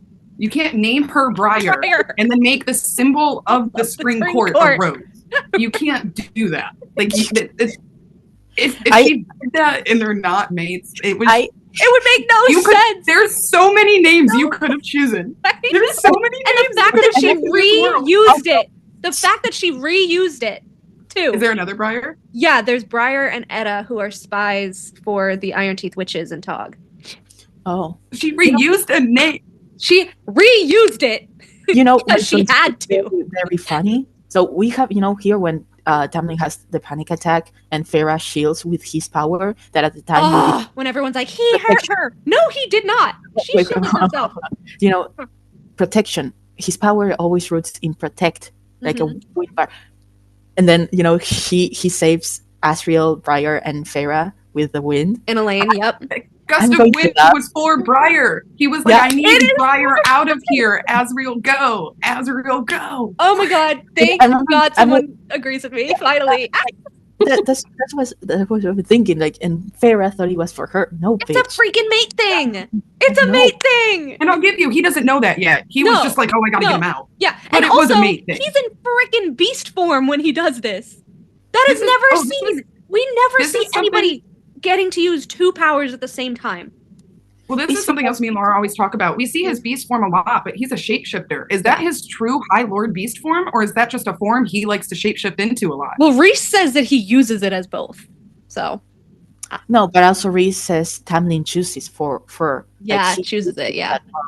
And I actually had a weird theory that I talked about really quick a few episodes ago because we were making fun of it. Again, you didn't read Crescent City. Did you read Crescent City, Briar? No, I'm like halfway through Throne of Glass right now, and then I have Crescent City next. Anyway, there's a character, no spoilers, there's a character in Crescent City who is thought to be related to Aelin, and I believe that Tamlin is also related to Aelin. But she has just the aesthetics. But she has if it's just that, I don't care knowing, because that's just theory, right? Who? I mean, that's just a theory, right? Or is it like canon established? That you said that they're related. It's very hard to say. Sarah's very vague about it on purpose. Oh, yeah. Okay. But it alludes to the fact that she is. So anyways, her shifter form is like a deer. Like a deer. I know who you're talking about. Okay, yeah. So Tamlin has to kill the stag during Kellen May and all this stuff. So I was like, what do you want to bet that his High Lord beast form is just like this giant stag, like the Lord of the North? And he's like, this is too majestic for a freaking beast. No. He's like, I can't be that pretty. I know. He's like, this isn't a beast form. I'm just a majestic stag. He's not beating that makes a lot of sense, though. It makes so much sense. And it would connect him to this other character and to Aelin and this cross-world thing that's happening. The thing is that it would be too majestic because he already is not beating the pretty allegations because he's blonde, green. He's already blonde. It's just like a pure white stag. He just needs the white ruffle shirt and we're good. We're good. We were even making fun of when he first shifted as a little kid, he was like a little fawn. And Rhys would make fun of him and being like, you're a deer. You're tiny. You know what I think? Even though I think Rhys and Tamlin have like a 30-year gap, about 30, 40 year 30-year gap, yeah. I think that Tamlin was the one who taught Rhys how to shapeshift or maybe to use his wings. Oh, like the wing. And that's why Rhys went to the Spring Court because he heard about it. I don't see. Again, this could be Sarah with her timeline. I don't think that only because is it Cassian? Someone says that he manifested his wings as a child because he wanted to be more like his mom. That's why I was like, oh, he was a kid. So, but it would have been a really good story if Tamlin had been the one to teach him that Do you think that maybe in that sense, him with his wings, I'm going to try to keep this vague for Laura's sake. Do you think it's in the same sense as the character in Throne of Glass who can shapeshift only specifically between two things? Yeah. Is the character that you're talking about has like a cheetah print? No, thing? that's Lysandra. Not the one I was just talking about, but the one that you're talking about is the other one. To my understanding, I haven't met her yet, but she's a shapeshifter, yeah, she's Lysandra's a raw shapeshifter like Tamlin. But Aelin, I'm not going to give you spoilers, but Aelin can shift into something. I've seen someone saying that Farah would beat Aelin in a fight, and I was like, hold on a moment. Are you kidding me? No. You're talking about the girl that only I don't like either of them, but Aelin would win. Are you talking about the girl take magic aside? 2 weeks, 2 months? I mean, I guess she could literally mind melt her, but if you take away the Daemati... No, I'm talking about... This is the thing when people compare. It's like, anyone with mind powers is always going to win. But then here... Well, do you really... I guess I don't know in Throne of Glass, but would I personally wouldn't believe that... No, they were talking... They would have a mind shield weak enough for Feyre to even get through. I mean, we don't... Obviously, I don't know how mind shield and stuff work in Throne of Glass. Yeah, don't say anything because I know I'll see and I'll get more info. But from... It's the thing also, you take away the magic and Aelin wipes with her in 20 seconds. I don't think Aelin has any mind shields. No, it's that the way it was in hand to hand. Yeah. Feyre, the girl who only trained for 2 months. Right. Oh yeah, hand-to-hand combat, Aelin, hands down. Yes. Assassin in 3 seconds. versus poor girl. Come on. 3 seconds. Two feet ta ta ta. Dude, Aelin would have her dead on the ground in 0.5 seconds.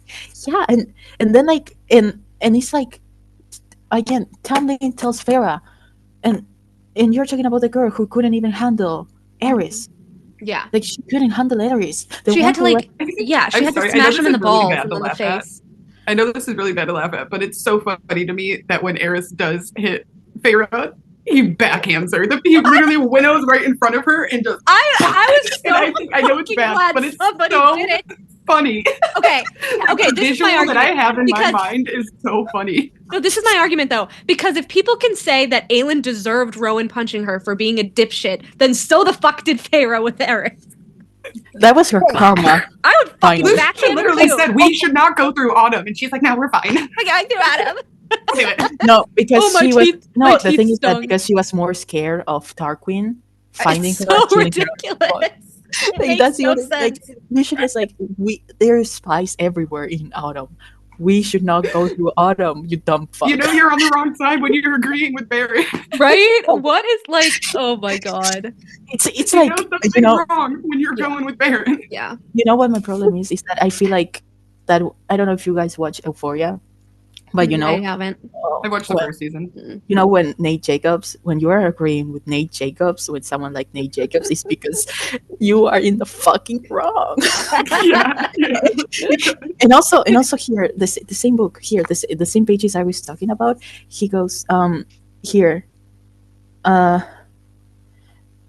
Tamlin, the magic and whatever her powers, and he's like, did you know? Feyre demanded. Lucien wouldn't meet my eyes. Did you suspect? And Tamlin is like, I hoped it wasn't true. And now that Rhysand suspected, there's no telling what he'll do with the information. He wants me to train. And Tamlin said, training would draw too much attention. You don't need to train. I can guard you from whatever comes your way. Yeah, meaning Hybern's freaking tracking you, bitch. Yeah, and then she herself thinks, For there had been a time when he could not, when he had been vulnerable, and when he had watched me be tortured to death, and it could do nothing to stop Amarantha. Yeah, I would not allow another Amarantha. I would not allow the King of Hybern to bring his beasts and minions here to hurt more people. She's changed so much. Hurt me and mine people, the people of Springcourt, mine people, and bring down the wall to hurt countless others across it. The training annoys me so much because she's so mad at Tamlin for not training her. No. And then she trains with Rhys, but then she never fights. She doesn't. And also she doesn't train any of her other magic. You wanted to go with Tamlin that day to fight and to help. And then when you finally get actual training, you don't even fight in the war. You don't fight in the battle. I mean, Tamlin and Cassian both said you will not be trained enough ever to fight in this war. Yeah, I was about to go there, but also she did fight with Morrigan, but never alone. Also, he says that was also they came to help. She with like waited on the sidelines with Moore, and then she was like, "Oh, I'm gonna go find the Suriel and kill Ianthe real quick." Like what? Yeah. Also, with her and Moore in the summer court, that was like they were in the main battle. They were like weaving through the sidelines unnoticed, and they were badass. I give them that. They were badass, but they still were not on the main. They were not on the main battlefield. Yeah. And also, she, like, let me just read this, and I promise I'll let you go. Then we got a free yap. then you got like the free yapping, because this is study group. Open your books, motherfucker. Open your books, kids.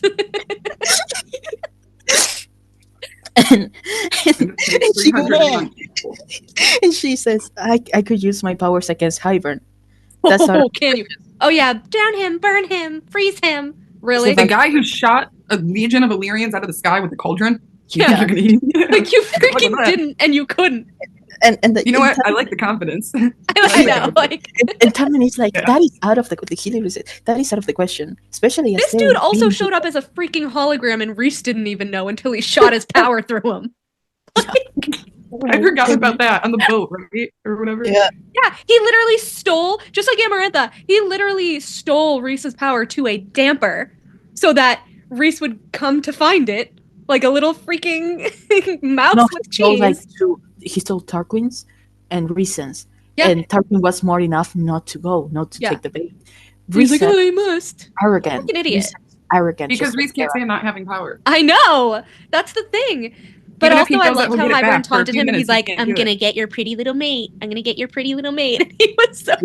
You guys need to hear this. Just 1 second. Just hear it out. Hear the gospel. Hear the gospel. Hear the gospel of gaslighting. My ears are open. Spread the word. No, because Tamlin literally says it. The reasoning, like his reason is there. Like he doesn't think that she's not capable. He just tells her, "Hey." Yeah, he just says, "Not right now." Not right now. You're not ready to do it. You're not ready. Hybern is freaking tracking you. I have limited sentries. I can't watch their backs and your backs and my back at the same time. Like, it's common sense. Why do people not understand that this is common sense? And if she starts using her power, she would draw too much attention because they can feel the power. Yes! And that's why the Adder attacked her. And Rhys like, I wanted to see who would come for you first. And always in fantasy books, and even especially we see it with Nesta, they only trained for 2 months. They couldn't do that. That's so unrealistic. But now they're saying that Feyre should have been able to go with Tamlin, and she should have trained, and she would have been fine. Yeah, right. So what is it? Okay, I love to copy and paste. I love to copy and paste Cassian's thing because he's like, "Oh, you won't be trained well enough for this to fight with us in this war." Tamlin says the exact same thing and gets shit for it, but Cassian says it, and it's concern for Feyre. Here, so and Rhys knows everything. No, so Rhys says war is inevitable and will be hit hard. The Spring Court, like it's a warning. He's warning. It's a warning. He's warning us. No, and Lucian says, and Rhys knows everything. No, but he was concerned. He thinks that I can make a difference with any upcoming conflict. So Rhysand was planning to use Feyre from the fucking start. The beginning. Yeah. And then Tamlin flexed his fingers, keeping those clouds contained. You have no training in battle or weaponry. Like thinking, like he was debunking what Rhysand was told her that you can make a difference. No, the fuck you can't. You have no. The hell you can't. No. Training in battle or weaponry, and even if I started training you today, it'd be years before you could hold your own on an important battlefield. So despite what he thinks you might be able to do, Feyre, I'm not going to have you anywhere near a battlefield. Especially if it means revealing whatever powers you have to our enemies. Right. You'll be fighting Hybern at your front and have both friendly faces at your back. And she goes, I don't care. I care, and I care if you die, if you're hurt, if you'll be in danger every moment for the rest of our lives.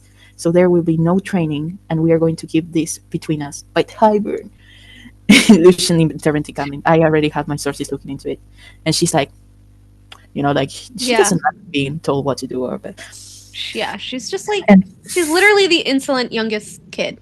Like, the ADHD, impulsive child that nobody can control. And it's like, except for Rhys, apparently. and Feyre looks at him like, come on, be on my side, Lucian. And Lucian's side. And side of it, I said to them, if we perhaps train her in secret, she has like too many risks, too many variables, and there will be no conflict. There you go, the strategist. Like he's gone over everything. He's going over everything and trying not to have a fucking war. Yeah. Because he knows what would happen. He's been in Hivern.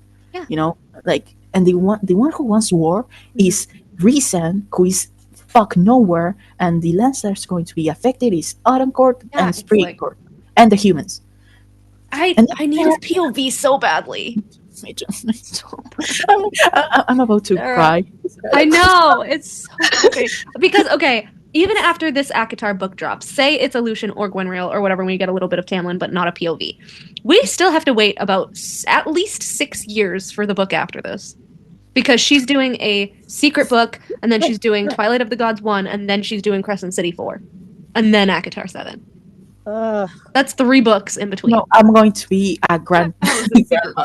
We're going to be old women by the time I don't need no secret book. I need you to finish the books you started. I actually kind of think the secret book might be Twilight of the Gods 1, so 2 books in between, but still, that's what, 5 years? Also be Crescent City 4. So I want to think that she's going to drop 2 books on the same time. But I'm like, she has to do a double drop this time. I'm totally. It's been 4.5 years. It would be wild if she didn't drop this next this next book with Moore's novella, because her cliffhanger was an Akafas. There's no good time to go back to that after you've already gone through all the war shit. It doesn't make sense. You know what I hate? That people say that skip Akafas. That's literally like, do you get to see? People say skip Tower of Dawn and it's a whole novel. No, it's the fact that they want to skip Akafas. Mm-hmm. No, they want to skip Akafas when we see Farah not doing shit as a high lady. Banging and bullying. She only, like, she cares about the artists of Valari. She only goes to the resource of art. She helps the charities for 2 hours with the slums that she helped destroy by luring the Adder there. And then she fucks in the sky with Reese. And then they're over their slums that are destroyed, which gives him the idea to gift her a 5th mansion. And then they're all over Nesta's ass and Tamlin's ass, and then and something that I do not understand about Nesta, I think that if it was Farah alone talking to Nesta saying you're done, like Farah alone talking to her sister. Well, not even just Farah. I've said it should have been between all the sisters. Yeah. It's a family affair. This has nothing to do with Reese, nothing to do with the inner circle. And it was Farah who got her there, trapped her here. I think, and that's why when she was like crying into her eggs, but she let Reese do it. You know, I think Elaine, Farah, the 3 sisters, you're done. Like, this behavior of you just mopping around needs to stop. You know, I actually think that was Farah. Oh my god, I've ranted about this so much, but I was like, you literally could have asked her, what hobbies do you enjoy? She didn't ask her why she was going to the bars, and we found out that she was going there for the music because she missed music. No, she wasn't going there to drink, but Farah never asked her, oh, why are you going there? Or, oh, what hobbies will help you get out of this depression? She doesn't ask her anything ever. She just forces her to do shit. Nesta tells her. But the thing is that Farah never goes to the slums. She never goes there, and people were surprised to see the high lady in the slums. Yeah. She doesn't care about anybody except herself. No. And then she's like, if I can't control my sister, how am I supposed to lead a court? Good fucking question, because you're not. You also literally said you don't want to lead a court. So. No, but it makes us look bad. You already look bad to Hewn City, Illyria, and your slums. Like, it should be like, why is Reason there to be like the, you know, he is enforcing like some sort of I forgot the word. Sorry, excuse me. English is not my first language. Intimidation. There we go. Like, intimidation. He's trying to intimidate Nesta. Amber in there too, forcing like making the law. Motherfucker, you can exile her from the Night Court. Yeah. But her and Elaine aren't even Night Court citizens. They can literally up and leave whenever the hell they want. Yeah, because they are refugees. Yeah. You're refugees. Yeah. And all the money that Nesta was spending was actually the money that she was owed. They owed her, yes! Why the fuck did Farah use her rent money as a way to come to see us, where we are not going to give you any gift? We are not going to we're not going to acknowledge you. But we are all going to act like a big happy family in your face after our father died. Yeah. Also, Farah not feeling anything for her father. It's so weird. It's so weird. Again, Rhys. Has to be. And it's weird. It pisses me off. And I can't wait. I can't wait for Valaris to defect to Nesta. I can't wait for it. It's the fact that it should have been like between Feyre, Elaine, and Nesta alone because they were worried about her sister. Yeah. And I'm 100%. sure as hell, Elaine was told that Nesta agreed. That's why she already was packing her stuff. I said this before, but I was really upset with Elaine about that. About what she did. I like Elaine, but I was upset with her. If you're going to make her go, let her pack her own fucking things. That's what I said. I was like, I'm such a tourist. Like, Nesta, like, don't touch my shit. To move her fucking self. Yeah. And it's the don't fact touch that my shit. Oh my God. And then they literally tore down her apartment building. What about the other people who live there? Oh, they'll be displaced, but the charity will handle it, according to Rhys. How do you build a 5th mansion? I know. 2 days? Yeah, and then he built a mansion. You're telling me you can't snap your fingers and just build a fucking house? Yeah, and like an apartment. Your magic. Come on. The mansion was built with hand labor. Like, he took all the people that were working on the slums to make it better. He took it to build her 5th mansion. His 5th mansion. Yeah. And you know, the thing is that I don't even hate Feyre, but it's like her intentions are always gaslit, and like she might as well be the only morally great character, but she's a little bit confused. But make it a little bit confused because what the Feyre I knew and I adored in ACOTAR is not the same Feyre by the end. No, she's not. And can I just make mention that Rhys said that he bought the land that she could make the mansion on? I'm like, is it not your land? What? Yeah, wait, like if nobody lives there anymore. It was just like land near the river. I was like, are you not the High Lord here? What? Isn't it your land? What are you? Are you paying yourself? How does this work? With the taxes of his people. I'm like, how are you buying land that you already own? What?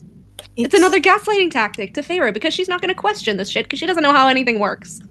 She doesn't even know how taxes work back in the human lands. She doesn't know who handled that type of money. Certainly not Feyre. and it's the fact that, you know, people are like, they gloss over so many things that it is said about her because, well, it's Feyre and she doesn't think that it's a bad thing. For example, sleeping with an engaged man. This is why I need Tamlin's book, like, not just to have, like, the flashbacks, but this is why I need him to have such a good fucking arc with Briar. Because I need her to be everything that Feyre isn't. And then I actually wish that Briar is, after being like that with Hybern, like she in the Winter Court with Vivienne, she learns how to trust fairies, and I don't want her to be a baddie warrior. No, I want her to be a soft, kind person. And like you can be both. Like, look at Vivienne. Oh, she's a mother, but she's also the general of the armies. Like, you can do both. You don't have to be one or the other. Where I feel like Nesta is like, oh, I don't want to be a warrior. I don't want to do this. I don't want to do that. And now she's just a warrior. Feyre now is just a warrior, and it's like you can be both. I feel like this is my microphone, you know, but it's actually like people forget, like there's so many. I've never seen like a fantasy book with an actual soft feminine person. Like we have Elaine. Oh yeah, Elaine is totally gonna do that, and I love it. And I love that because we hope. No, because I don't think they bubble wrap her so much that they are forgetting that she was the one who. But see, this is why I love the nuance of Briar's character, because you have Elaine, who's super bubble wrapped and has never done really anything a day in her life, and then you have Nesta and Feyre, who like were physically abused and who went through all of this shit and all that stuff. But then you have Briar, who has, you know, she was a religious person, she was a child of the blessed, but she knew that not all Fae were bad, because I feel like if you're thinking about this, you're like, oh, blanket statement, all of these people are horrible, which, like, you can't say that because it's individuals in a group. Like, not everybody is going to be bad, not everybody is going to be good. There's bad people in every single sect in the world.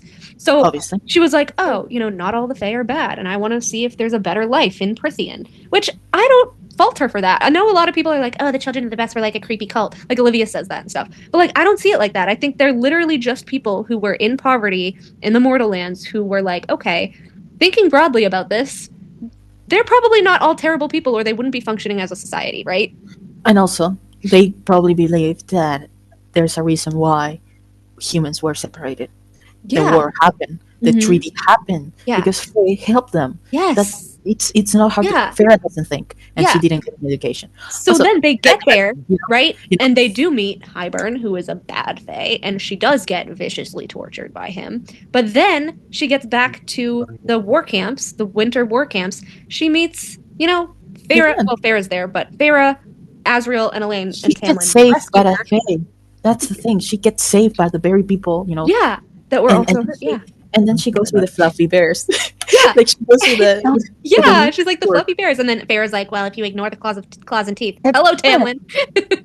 Really? Like literally, it's in your face. But then she, she's talking and laughing animatedly with Vivian's sister and Vivian. So it's like I love her. I know she literally only said her name, but I love her so much already because you can tell her personality. She's very whimsical and cheerful. Like we see so little of her, but we see so much personality in that little bit. Yes. That it's like she introduces all of these other side characters or one-offs all the time, and just why would you give us that much in that little bit of time unless you knew she was coming back? You know what I think. And the fact that like Beauty and the Beast around the human. And there's a part of Beauty and the Beast where Belle, doesn't Belle show up in the wintertime? Hello. Yeah. Farah is the enchantress here. She shows up in the wintertime, and then also she runs that one time after he scares her and he saves her from the wolves in the snow. Yeah. Or on that was the Hybern scene with the wolves when she's at the thing. Saving her from the wolves. You know what? I have like a small theory is that Tamlin was around the humans subtly and in shapeshift, like a human shapeshift. That would be so fucking cool. Yeah, but I actually think that he was hearing them. That's why. She was like, she was able to get out because Tamlin was like separating. Oh, I 100% think he healed her. She wasn't injured. No, she was. She was right. She was not injured by something. No, she was. Briar, no, she had burns and lashes all over her. I think he healed her pain the way that Lucien did with Farah's face under the mountain. How he said I have to keep the markings so she won't bother you again, but I can heal your pain. And I think that's exactly what Tamlin did with Briar. Because when they find her, like all the other humans, like all the other children of the Blessed are already dead. She was the only survivor. Only survivor. Maybe that's it's what I'm recalling. Almost as if somebody, which similar to Azriel and Gwen, it's almost like somebody had a draw to this particular person to save them. Yeah. And I also want, I low-key want Farah to find out that it was because of Briar and not her. So she has like so it was. Granted, I think he did do it for all of them for the sake of the war, but I think the instinct part of it was 100% for Briar. Oh, yeah. Yeah. I don't know if you guys saw, for Tamlin Week, I actually did a whole Tamlin POV rewrite of chapter 65 in his point of view, and there's a lot of Briar in it, and I actually have him heal her pain in it in the beginning. And then I go into the rest of the chapter in his POV, the whole Hybern camp escape. I thought I did so well, but it has like no reads. I'm like, I check it out. Can you send me to me on Discord, please? Yeah, I'll send it. No. I'll send it to you guys. I don't know which Discord you're on. Are you? Is it the one that Okay, it was the one we just joined. Yeah, I'll put that up. But yeah, I was like, he finds her on the rack because he's like kind of drawn there and he doesn't know why, and he like finds her on the rack and he's like, oh my god, this is wrong, and like he heals her and then he takes her to like his tent, and then Jurian finds him and Jurian's like, oh, Farah already saw her there and we agreed to get her to the cliff or whatever, because I think Tamlin got her to the cliff because the fact that Farah is like, oh, Jurian got her here way too fast and like he's nowhere to be found, and we don't know that Jurian can win. And Farah felt someone watching them. He circled back for them too. So I think he winnowed her to the edge of the cliff and then circled back. I actually Tamlin was keeping like the circle so they can, like patrolling so they can leave. Yeah. And he literally was getting the last bit of information out of Hybern, marking things and then leaving, like with a piece. I want to know what he like shifted into. I feel like he has. When I was going over this chapter, Eka, you'll remember this conversation that me, you, and Olivia had about the powers listed on the Who's Your Prithian Fated Mate on Sarah's thing, remember? Yeah. We were going over them, and we were like, who the hell's invisibility? Is it Nyx? Is it Elaine? I think it's Tamlin. Because the way that she describes, like, it felt like someone was running next to them, but, like, nobody could be seen. I'm like, and then we find out it was Tamlin. So I was like, I think he's invisible. He's the invisible one. He was an invisible beast. He feels invisible. Huh? He feels invisible most of the time. I know. I'm like, he was literally invisible running alongside them. That makes so much sense. But anyway, I wrote that into my fic, and like he's running beside them as like an air beast or whatever the hell I wrote into it. And he like feels the connection to Briar, and then I end it with like a part that I wrote myself of when he winnows back to spring and then kind of like just collapses on the ground because he's like, fuck. Yeah, and he collapses and he like kind of thinks of her a little bit, and it's like really cute, and I loved it so much. Oh my god, if Sarah writes her disappointing, I'm literally gonna be so mad. Okay, so she better be his mate. There's no possible reason to add her. I've gone over this 5 million times, and I know you guys listening are going to be so mad at me for saying it again. There is no reason to add her to the scene unless she was going to be something significant. That traitor Alice. Freaking hate Alice. No, she does. And you know, Alice. You hate Alice? Freaking Alice. I can't. She helped Sarah fuck up Tamlin. I hate her. He protected you and your nephews that entire time, and you're gonna go and be a traitor. And no, that's fair. I don't know why for some reason I thought you meant she was a traitor to Feyre. No, traitor to Tamlin. No, because why the fuck? The fact that Tamlin agreed to protect her nephews without asking anything in return, and Alice begged Tamlin to let her do something. Yeah. In exchange. Then you're gonna go and help her destroy, help her destroy him? Are you kidding? That's after the fact that she lied to his face and told him nothing about Feyre leaving on her own choice in Akamath. So she already betrayed him once, and then she betrays him twice by helping Feyre pack in Akawar. And Feyre's like, "Oh, you're always welcome at my court too." And then Feyre's like, "I knew she knew which one I meant, my true home." Fuck off. She knew that she was gonna fuck him up, and she did nothing, said nothing. And then Elaine and Lucien are gonna be freaking kinky. Hello, fire in his blood, obviously. So it's like she can't say that and not give us some Lucien. She would not say that and not give us, kinky Lucien. And also Elaine's the quiet one. Like, come on, she's secretly a freak. Let's be real. I feel like Lucien will be like a very they'll be dirty and very passionate, but I don't think they're going to be kinky. Like, when I say kinky, like, I'm picturing, like, I'm talking Azriel with his shadows, like, Gwen's about to pass out. Like, I think Lucien might use... Like, that's kinky. I think Lucien might use, like, a little bit of his fire, but not, like, to that extent. Yeah. But also, like, in the sense, like, just, like, tying up your wrists ain't really that kinky. You know what I mean? Yeah. Like, I don't... But thinking of Eris's, fire bonds.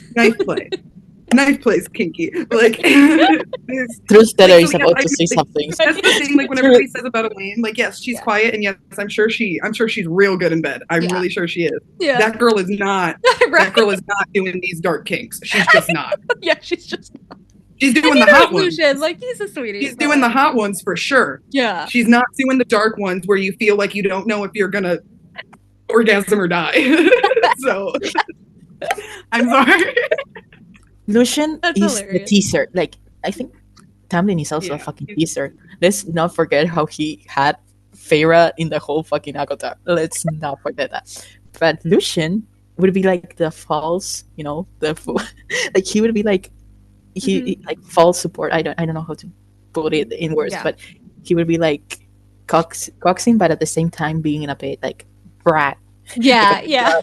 Although I loved the scene. I loved the scene where he was like, "Oh, I was on border patrol last night or whatever," and Tamlin's like, "Yeah, with company."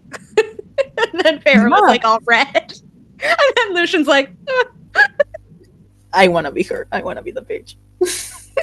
I want to be that bitch. And I may talk shit about Rhysand and Cassian and Azriel all I can, but there's a lady, a 500-year-old lady out there who had the three at the same time. There is a bitch. 100%. There has to be. No, I mean, because Cassian said we used to fuck in the same room. Well, he said they used to fuck different women in the same room, but yeah. There's a lady but there has to be a couple. There's at least one. There's at least one. 500 years is a long ass time, okay? It happened. I mean, look at them in the freaking Birchen, like. And they also fucked Also, I had canon that Azrael is bi. I think Azrael is bi. I do headcanon that. Because he's also the type of person, too, where he wouldn't even make it known. True. But to me, he seems like the person who would not deny himself pleasure. I'm trying to think, like, who I could... I don't know. I mean, I guess Eris I could see just because we don't really have anything solid. Azrael, I just feel like he's too like player boy-ish for me to put that on him. I don't know. From what we've seen, yes. I think all these characters do have internalized homophobia. So that doesn't help. It goes back to Moore, and I really don't like Moore. But like, okay, Valaris is like progressive, right? Like, there's Rita's, which is literally a gay bar. How does the High Lord not know this? Because Moore is like, I would never tell them that I'm gay. Like, you're telling me that Reese doesn't know? On the dance floor? Like Reese hasn't seen you? Like, what are you talking about right now? They go there together. They go there together. I know. The whole IC goes there with her. I don't know about you guys, but when I'm at a gay bar, I know I'm at a gay bar. I don't need to be told. I just know. Like, Azrael probably knows. Yeah, Azrael definitely knows at this point. I don't know how Reese wouldn't know. It's the fact that I think Azrael knows, but he also knows that she does still like men. Yeah. I think what he doesn't know is that she can only love prefers romance with women. Yeah. No, so that's where like the teetering line comes. But like, he knows that and she's hurting herself and hurting Azrael at the same time. Like, fuck off. Yeah. Like, it's literally like more. And that is only one of the times that I really like Farah, because she calls out on that bullshit. She's like, why are you using them as a buffer? I like that she called her out, but I hated when she called her out. I was like, bro, not the time. Because she was Moore brought it up blame for her going to get the mirror. Because Moore was yelling at her about going to get the mirror behind their back, so she was trying to get the blame off of her. So she was like, well, you. So that I didn't like. But I did like that somebody finally called Moore out and was like, what the hell are you doing?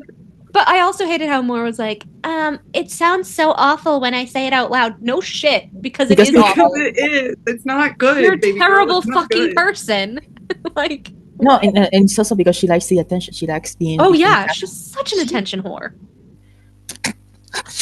Well, she honestly probably needs the validation because Eris, the person that she was betrothed to, told her that she was sullied now and basically unworthy of marriage. So see, now I feel like they planned that. The validation that other people. But she knew that the Autumn Court had that belief, and I don't even really think it's just Eris. I think the Autumn Court has that belief, and that was her. She said that was. Oh no, it's Baron's belief. Yeah. It's not even Eris's, it's Baron. But she's like, oh, I knew that sleeping with Cass would sully myself, and I knew that it would make me dirty or whatever to them. So it's like, you knew this, but you're feeding into it, and then you're acting like a victim.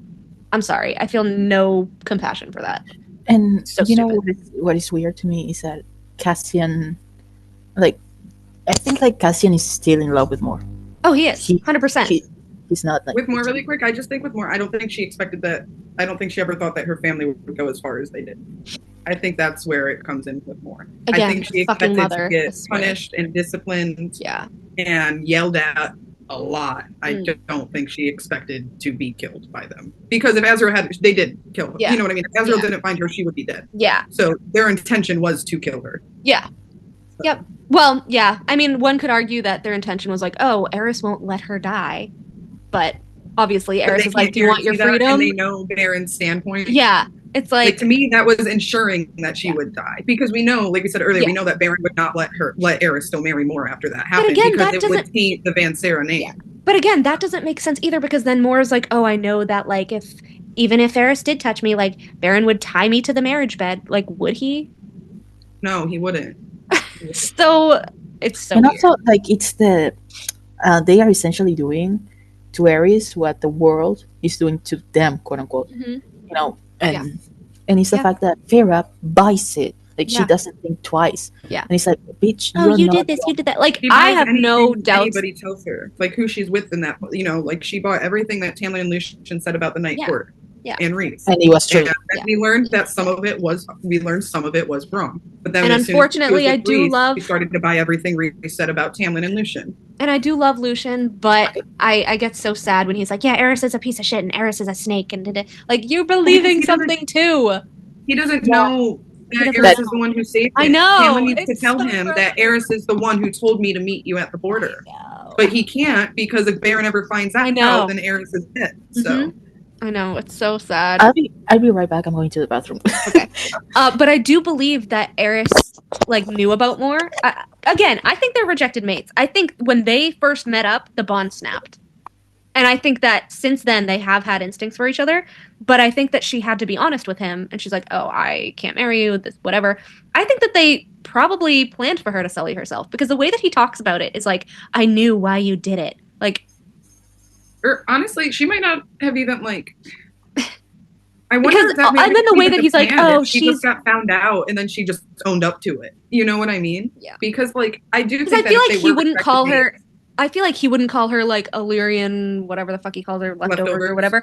I feel like obviously that's an act in front of Baron, clearly. Yes. But like I don't know. It just seems like an act. Like it seems like they are overplaying it and overdoing it every time it comes up.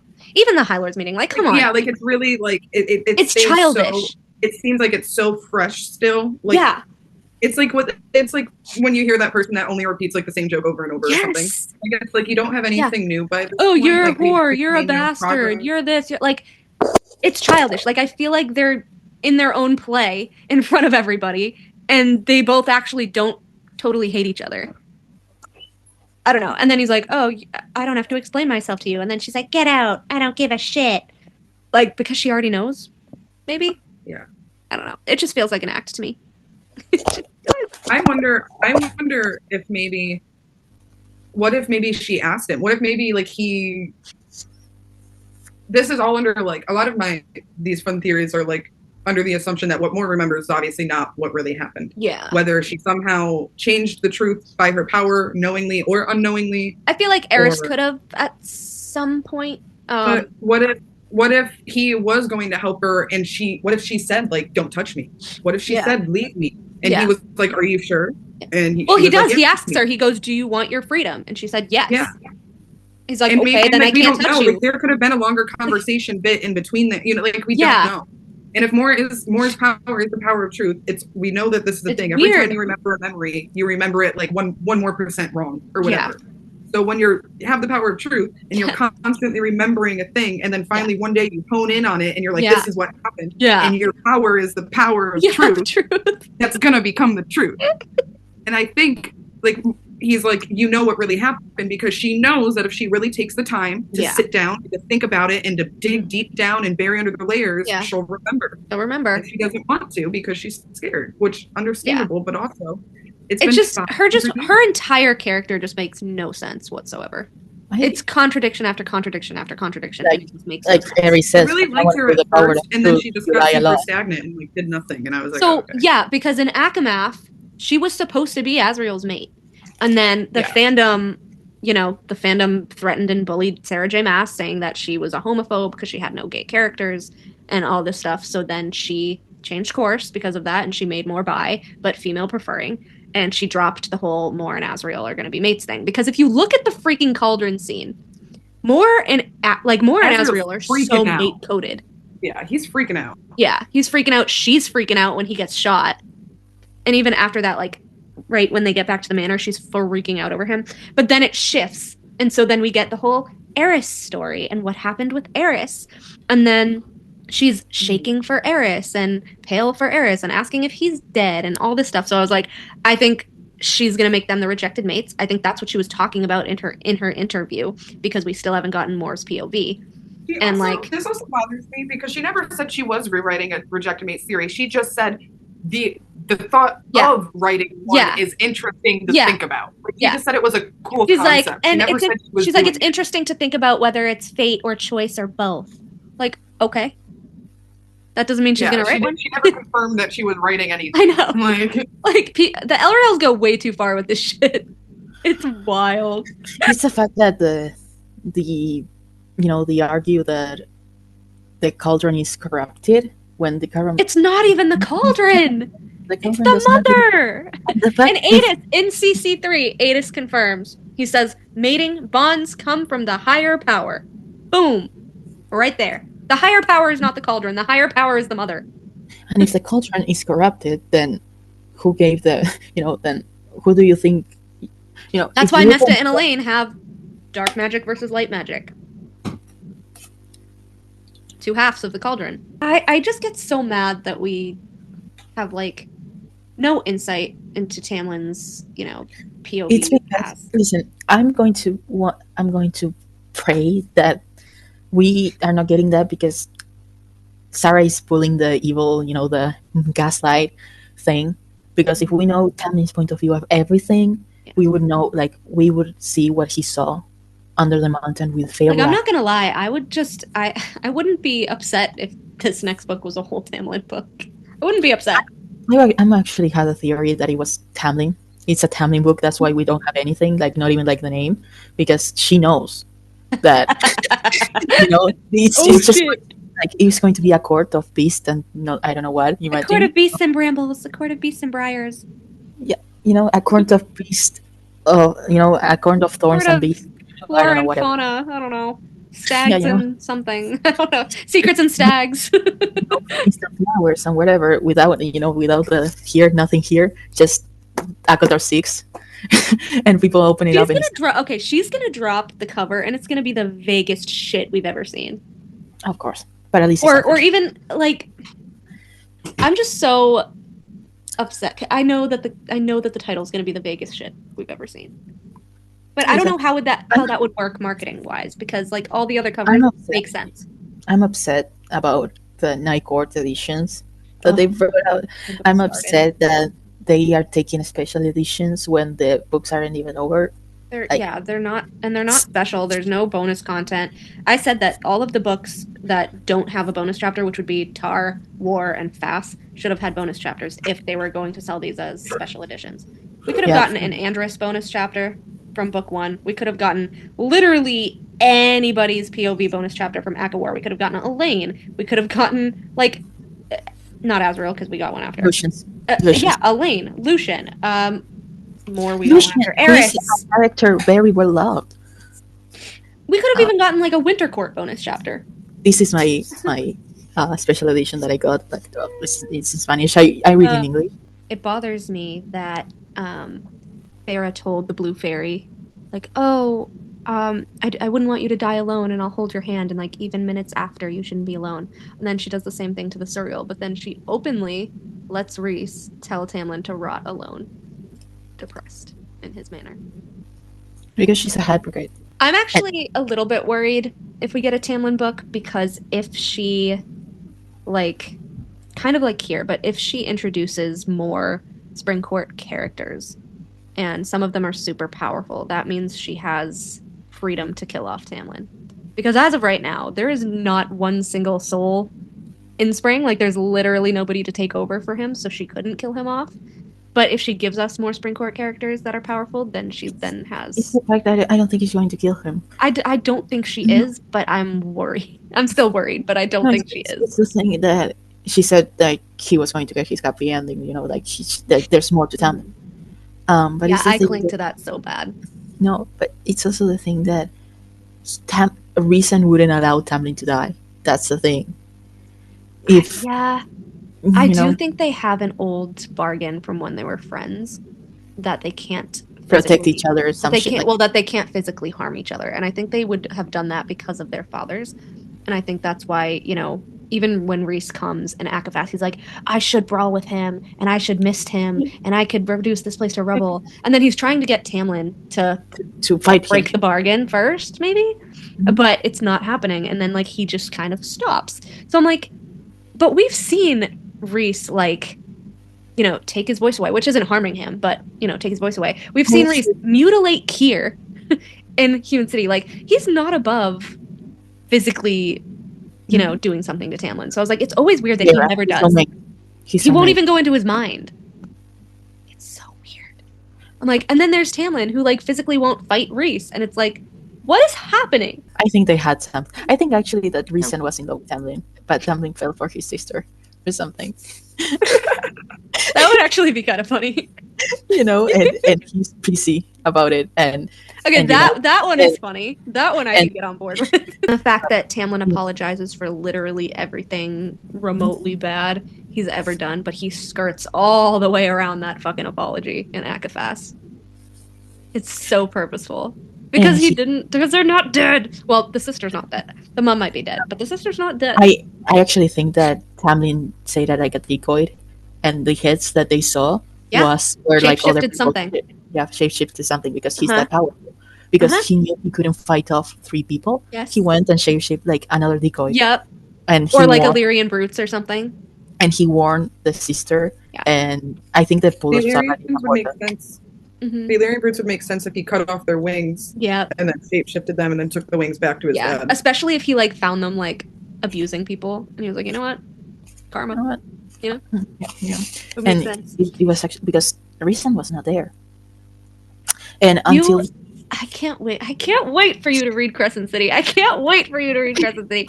That like his sister is like in Crescent City, like and because I also think that a character that important as Reason's sister could not be killed off that easily. And I also think about the the mural, the night court, clothes. Well, because why even give him a sister? It could have just been that his parents were killed. Yeah. Why does he even need to have a sister? Why the sister? The fact that his sister, like him having a sister, adds nothing to the story. Yeah, exactly.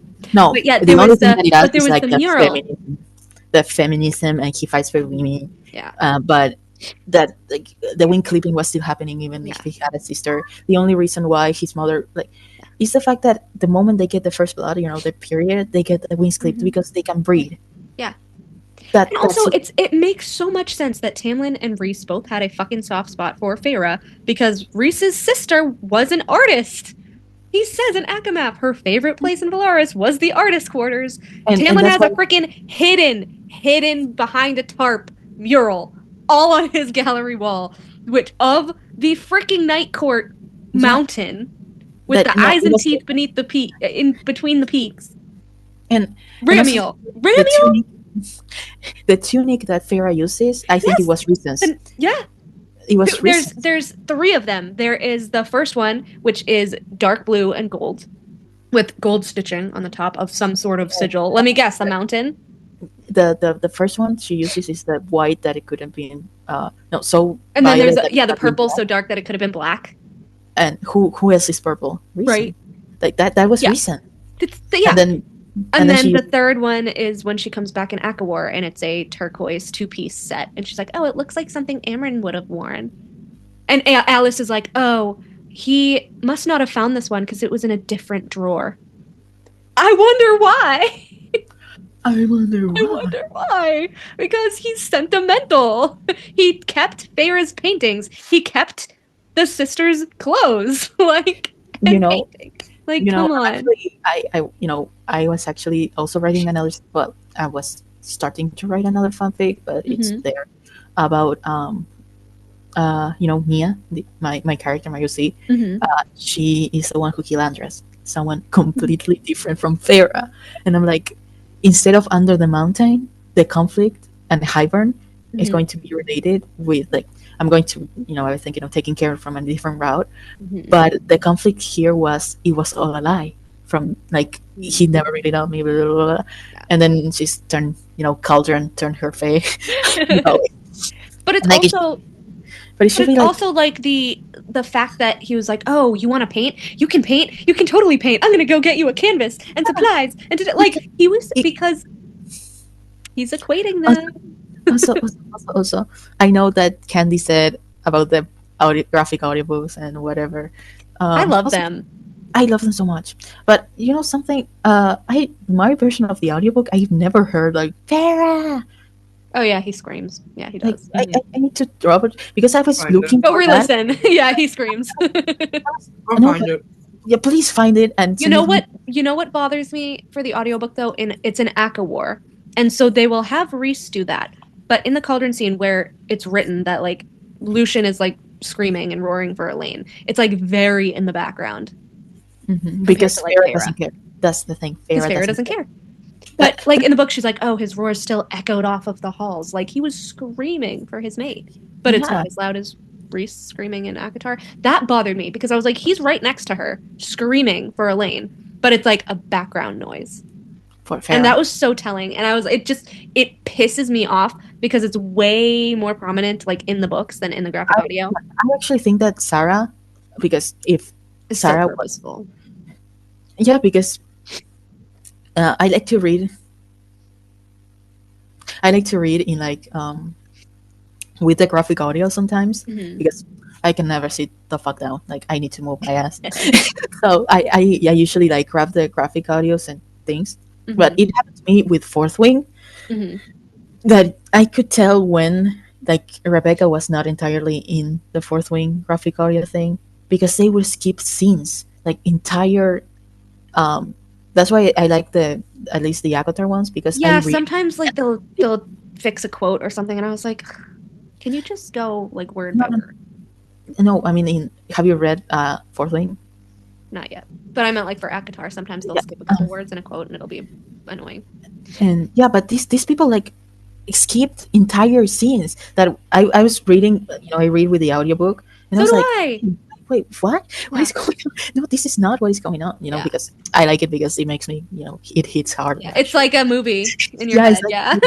Because it also helps me like, I don't know how to put it, like visualize everything, like what is going on. Oh yeah, I love it. Changed my life. I read Akomath without the graphics audiobook. I didn't know they existed. Then I saw I didn't till like my last few reads, but then I got through my last read to like middle of Aka War. So I'm like currently middle of Aka War, like around the Highburn camp scene. The gaslight was so intense in Aka War that I was like, fuck you, I'm not reading this. And then I was like, you know what? I bought the 3 books, all the 3 books. I'm going to finish this. Yeah. It's like, Farah, this is not how it happened because I had Akotar fresh in my mind. I was like, this is not what the fuck happened. But then, I finished it reading in less than 2 weeks because I was on vacation and I took the book with me. That's what I'm going to do with the rest of the books. I'm going on vacation next month. Oh, nice. so I'm going to be reading. I have a whole freaking highlight of like the Tamlin and Reese's sister thing. A whole highlight. No, it's because I think that... And the children's books. I think the dads wanted her dead because she was pregnant. And I think that's why a certain person in Crescent City is her child. Tamlin's child. I'm telling you, Spring and Day. They were the real Persephone and Hades bullshit, but reversed. They wanted to pull it. They say that Payson is. I actually think it's her and Tamlin. Yeah. Yep. Like kind of. Well, also I see them as like Romeo and Juliet. That's yeah. Very like, Romeo and Juliet coded. And it's also the fact that it could be anyone. Sorry, but Tamlin said, "I have many lovers." Yeah, soldiers, warriors, princesses. Who else is the princess? and the freaking blue paints in Reese's family cabin when Farah goes there. The same blue paints that were used to draw the mural in Tamlin's gallery. Oh, they were kept fresh with magic. My ass. Interesting. And then I love how Moore does a whole cover-up bullshit, and she's like, "Oh, those were Amren's. She like decided to take up painting once and then got bored." Bullshit. That was also Reese and his sister and his mother's cabin. Yeah, they were there. Like. Bullshit. Amren was too, and then she's like, "Oh, she got bored and then just decided to like go hunting." Like, there's no way Amren would have been painting or trying to pick, because if she had, there's no way. If she had before, you think she would ask Farah now? "Oh, I once used to paint. Why don't you teach me?" Like, it doesn't come up. Moore is such a liar. She lies about everything. Again, I think Aries said, "For being someone with the power of truth, you lie a lot. You should lie a lot, Morrigan," or something. And Jurian, "Oh, you've always been a liar, Morrigan." Liar. Everyone. With Briar, we always say that if we get in Prithian, we would be killed. Yeah. So fast. We would be the Claire betters. I think that our best bet would be with Helion because our brain's knowledge, the libraries. That's our libraries and Tamlin. Yeah, that's our. The only issue I would have in the day court is like how bright it is. I'm like, oh, my eyes.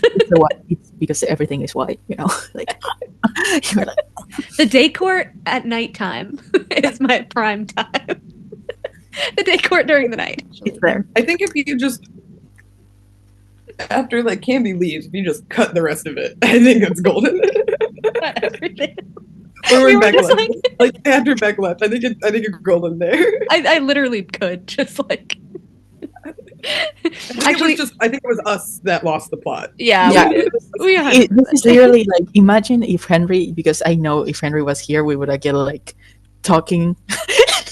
Like that's why. Okay, he was so much like us. Like that's why that episode's like 4 hours, 4.5 hours. Do you know how much I cut that down to? Because there was so much shit. It's the fact that you kept when you were talking about taking a shit in the middle of your shift. Like you couldn't like. Oh yeah, the behind the scenes. No, not even behind the scenes. That is in the podcast, girl. I know. But at the end, where I was like, "Oh, behind the scenes shit," and then it was just like what we were talking about, like before we even started. Yeah, I just thought that would be funny for people to see. You need to invite him again and with me there. I told him. I said like, if Tamlin's book comes out, or you gotta come back, or like after you read all of Crescent City 3, because he also is the voice of Flynn in Crescent City. Yeah, I know. So I was like, he also is the voice of Sawyer, a character in Fourth Wing. Yep. And I'm like, I was hearing like, I forgot about. I know this motherfucker. Tamlin. You know this motherfucker. And Sawyer is also a blonde guy with what color? Of course. Are his size? Sawyer's size. So Sawyer is blonde and Flynn is a spring court fae. Interesting. Earth fae, whatever. There's always. Brian, do you remember what the color of Sawyer's eyes were? Probably blue if he's a blonde. Usually it's blue. Brown. I think it was brown actually. Oh, Flynn is funny because in the first book his eyes are brown. And then in the second book it doesn't say anything, but in the bonus chapter his eyes are green. Like his dad. Glamour, you know. Well, it's funny because they're a family of fae with earth magic. And he has lush gardens, and his mother has flowing blonde hair and is cold, and his father is hard-hearted. Interesting. Who had the heart of stone for like 50 years. Interesting. I had a theory. I was like, Flynn's mom has to be like Tamlin's like aunt or sister or like cousin, like something, because they have the same. I know we haven't seen Tamlin use like his like spring magic, but 5 different families of the crown in the Spring Court, like 5 like royal families, and Tamlin is the one who landed with the High Lord. But there's like 5 others. Like we don't know anything about the Spring Court because Farah doesn't care, and we don't know anything about the Night Court because again, Farah is being in a bubble wrap in a slightly bigger. Like she's in the sea. That was also in the episode when we were like, oh shit, like what if like Tamlin decides to be human or Tamlin gets killed off, and then we're like, if she does this whole crossover thing, like what if Flynn is supposed to be the High Lord of Spring, or what if Rune is supposed to be the High Lord of Spring? And it was like, we are not going to talk about Tamlin dying. We are not. But I could see him like shifting into a human and being like, peace out. Fuck you all. I'm going to live in the mortal lands. Bye. Fuck you. I'm going. Okay, like if Briar's human, like can you imagine if he's just like, peace the fuck out. I'm going to marry my wife and we're going to have a human life. I really want, I know technically in canon, like, well, according to Feyre, that Briar's human. I just think it would be so much cooler if, you know, she had been put in the cauldron before the sisters. I still think that she was the experiment before the sisters to make sure that the cauldron worked. Because how else would they know that it worked?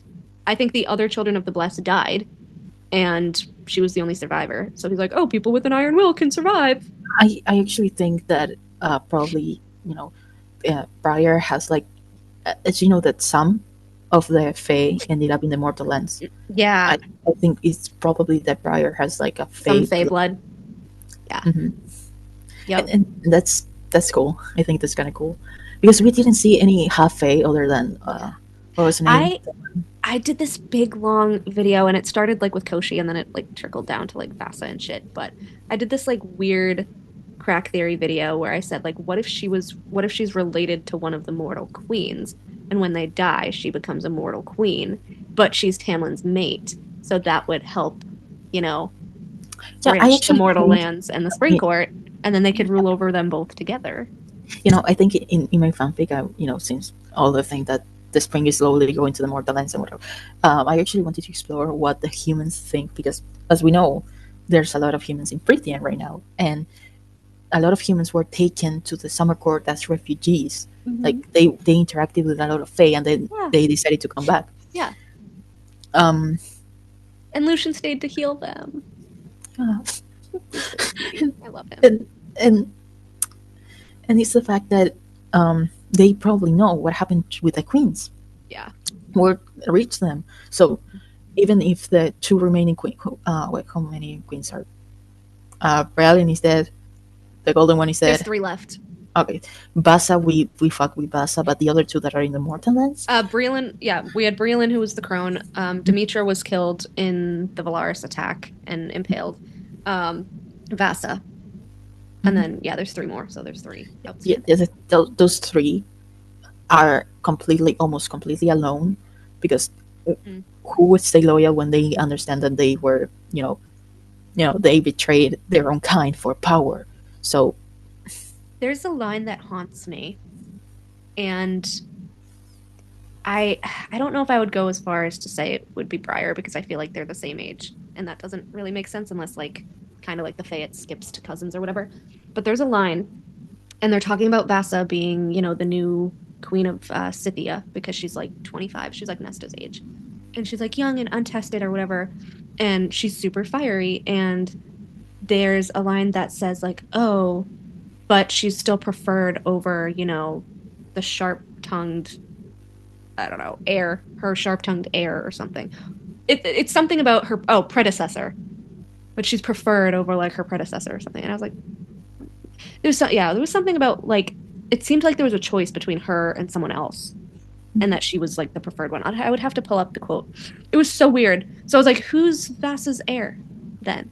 Because they're talking about her heir being like more fiery than her, and Vassa having been preferred, but then this person's also her heir now, because then it would go to her. So I was like, that's a weird line to put in there. I'm like, if she's 25, she doesn't have kids yet, clearly. So I'm like, has to be, like, what other human? We don't really know any other humans.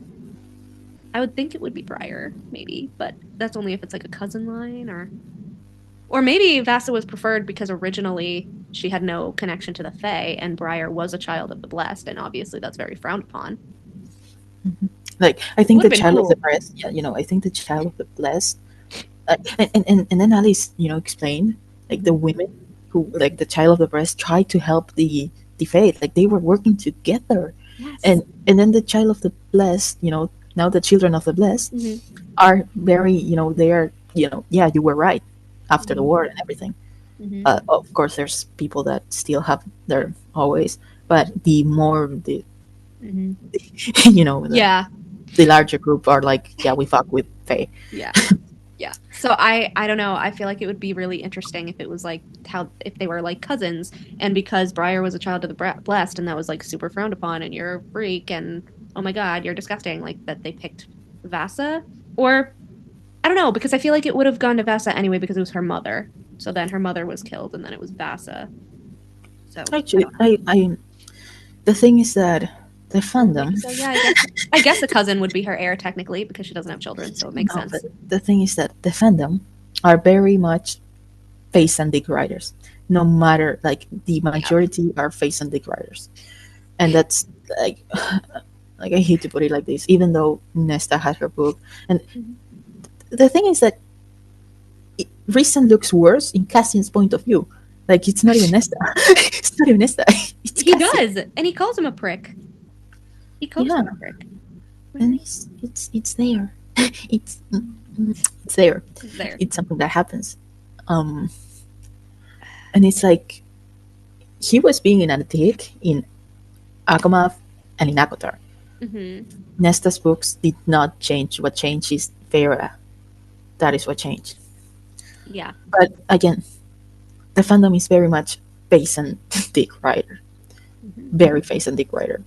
And some of them wouldn't even read something that is beyond the Night Court.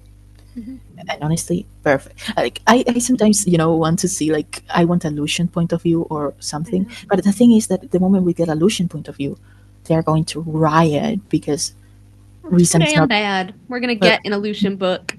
Yeah, too damn bad. It's too damn bad. Lucian, the moment we get a Lucian point of view, like he could like even respect reason for putting on the mask to protect Bellaris. But that doesn't excuse for the shit that he did ever since he became High Lord. If he was the good male, he would have done like what Tamlin did, that is like completely eradicate the, what was, thought of him by his father. And even Tamlin chased off the people who were loyal to his father and his father's views. Like, because they didn't want to be ruled by some warrior beast. It was a warrior beast. Which again, Tamlin is special. He has special magic because his father was not a shapeshifter. And thought that's it was weird. I think I actually have a theory that his mother was the one who sent him to the war camps. So yeah, I think his mom was a shapeshifter and she just never. Yeah. And no, and I actually think that his mother was the one who sent him to the war camps. So her sons wouldn't kill him when they find out that he was way more powerful than them. And the high, like Tamlin said himself, probably like, oh, let's send him to your warband, husband. And so let's remember that I feel like Tamlin says it. My father was very cruel, but my mother couldn't say a single bad thing about him. Yeah, because they were mates. She wouldn't say a single thing against him. That's very Phazan coded. I will say they are the new Tamlin's parents. And poor Nyx. That's all I gotta say about that. Poor Nyx. Like we don't know nothing about Tamlin's mother because Feyre doesn't give a shit and she doesn't ask. Feyre giving away his mother's jewelry to the. I know you saw that on the Henry episode. I know you saw that. No. Like I was also reading the. That's why I always keep the tithe. Yeah. Because it's my heart just skyrocketed. And the fact that she melted the ring, his mother's ring. Like if that does not come back, if Lucian does not use that as a freaking peace offering, I'm gonna be so mad. Literally, Nuon could fix it. She made you a whole fucking eye. She can fix a ring. Yeah, she can. Or any of the jewelers in Bellaris. He could have been going to a jeweler in Bellaris. Where does Rhys get all of his jewels for Amarin? He went to see what's her name? Yeah, the I know who she is. And Neve. Yeah. It's the fact that everyone praises Feyre for doing that shit, and I'm like, why? Tamlin doesn't deserve that shit. That's the only thing he has. One of the only things he has said of his mother. It's the same thing as if she would have done that over to Reason's ring. And I just really hope that Sarah doesn't forget about these little details. Like, we actually, me and Olivia and Eka are like, oh, we need to make a bingo board of everything we think that she's gonna forget about.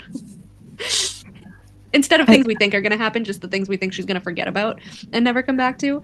And we have a whole list at this point. It's awful. I would do anything to get to Sarah J. Maas. I would sign an NDA. I would be butt body naked in front of her. Right? Like I would not have any. I would do anything if she would answer all my questions. Yeah, but like, Tamlin, are you really gaslighting all of us? And she, yes or no? Yes or no? You don't need to explain anything. Are you like for real, or like are you for real? Like I know you're probably blink twice if you need help. Booty naked NDA. The contract is going to be in my room, and probably I'm just going to be. I signed an NDA. The moment I say I signed an NDA, you should know that I was talking with somebody. I was like, that's the only thing. And literally anything. I would do anything. And just we like this video chat. I cannot say anything. Blink twice.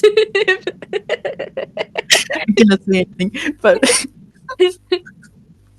I cannot say anything. Yeah. I just sometimes I think that she knows exactly what she's doing, and then sometimes I'm like, this is so ridiculously laid out that I don't know if she actually does. Like I can't tell. It's that bad. It's like that bad or that good that I can't tell. Because is it so bad that it's good? Like, is it clever? Or is it not?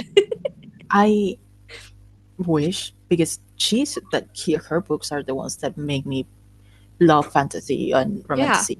Like I was like I went through like I'm very, historical reader. Like I was not very into fantasy. I didn't know anything about Fae and whatever. That's so funny. And then I saw ACOTAR. Yeah, and I was like, you know what? Changes the chemistry of your brain. And not only that, I was like, maybe I should, because I like elves and whatever, and I always wanted to learn about it. And you know what? I'm going to look for books, on the internet, and then I saw ACOTAR. It's a very romantic book, and I saw actually Silver Flames. Of course, I was not going to start reading Silver Flames, and then found out ACOTAR. Bought the first 3 books. The first one I loved. I love Tamlin. Next book. People have gaslighted me so hard that like I'm kind of thinking it's Illusion, but then like the whole time I was like, oh, it's gonna be Gwenriel first to tie everything up, and then Crescent City, I was like, oh, it's gonna be Gwenriel because of Azriel.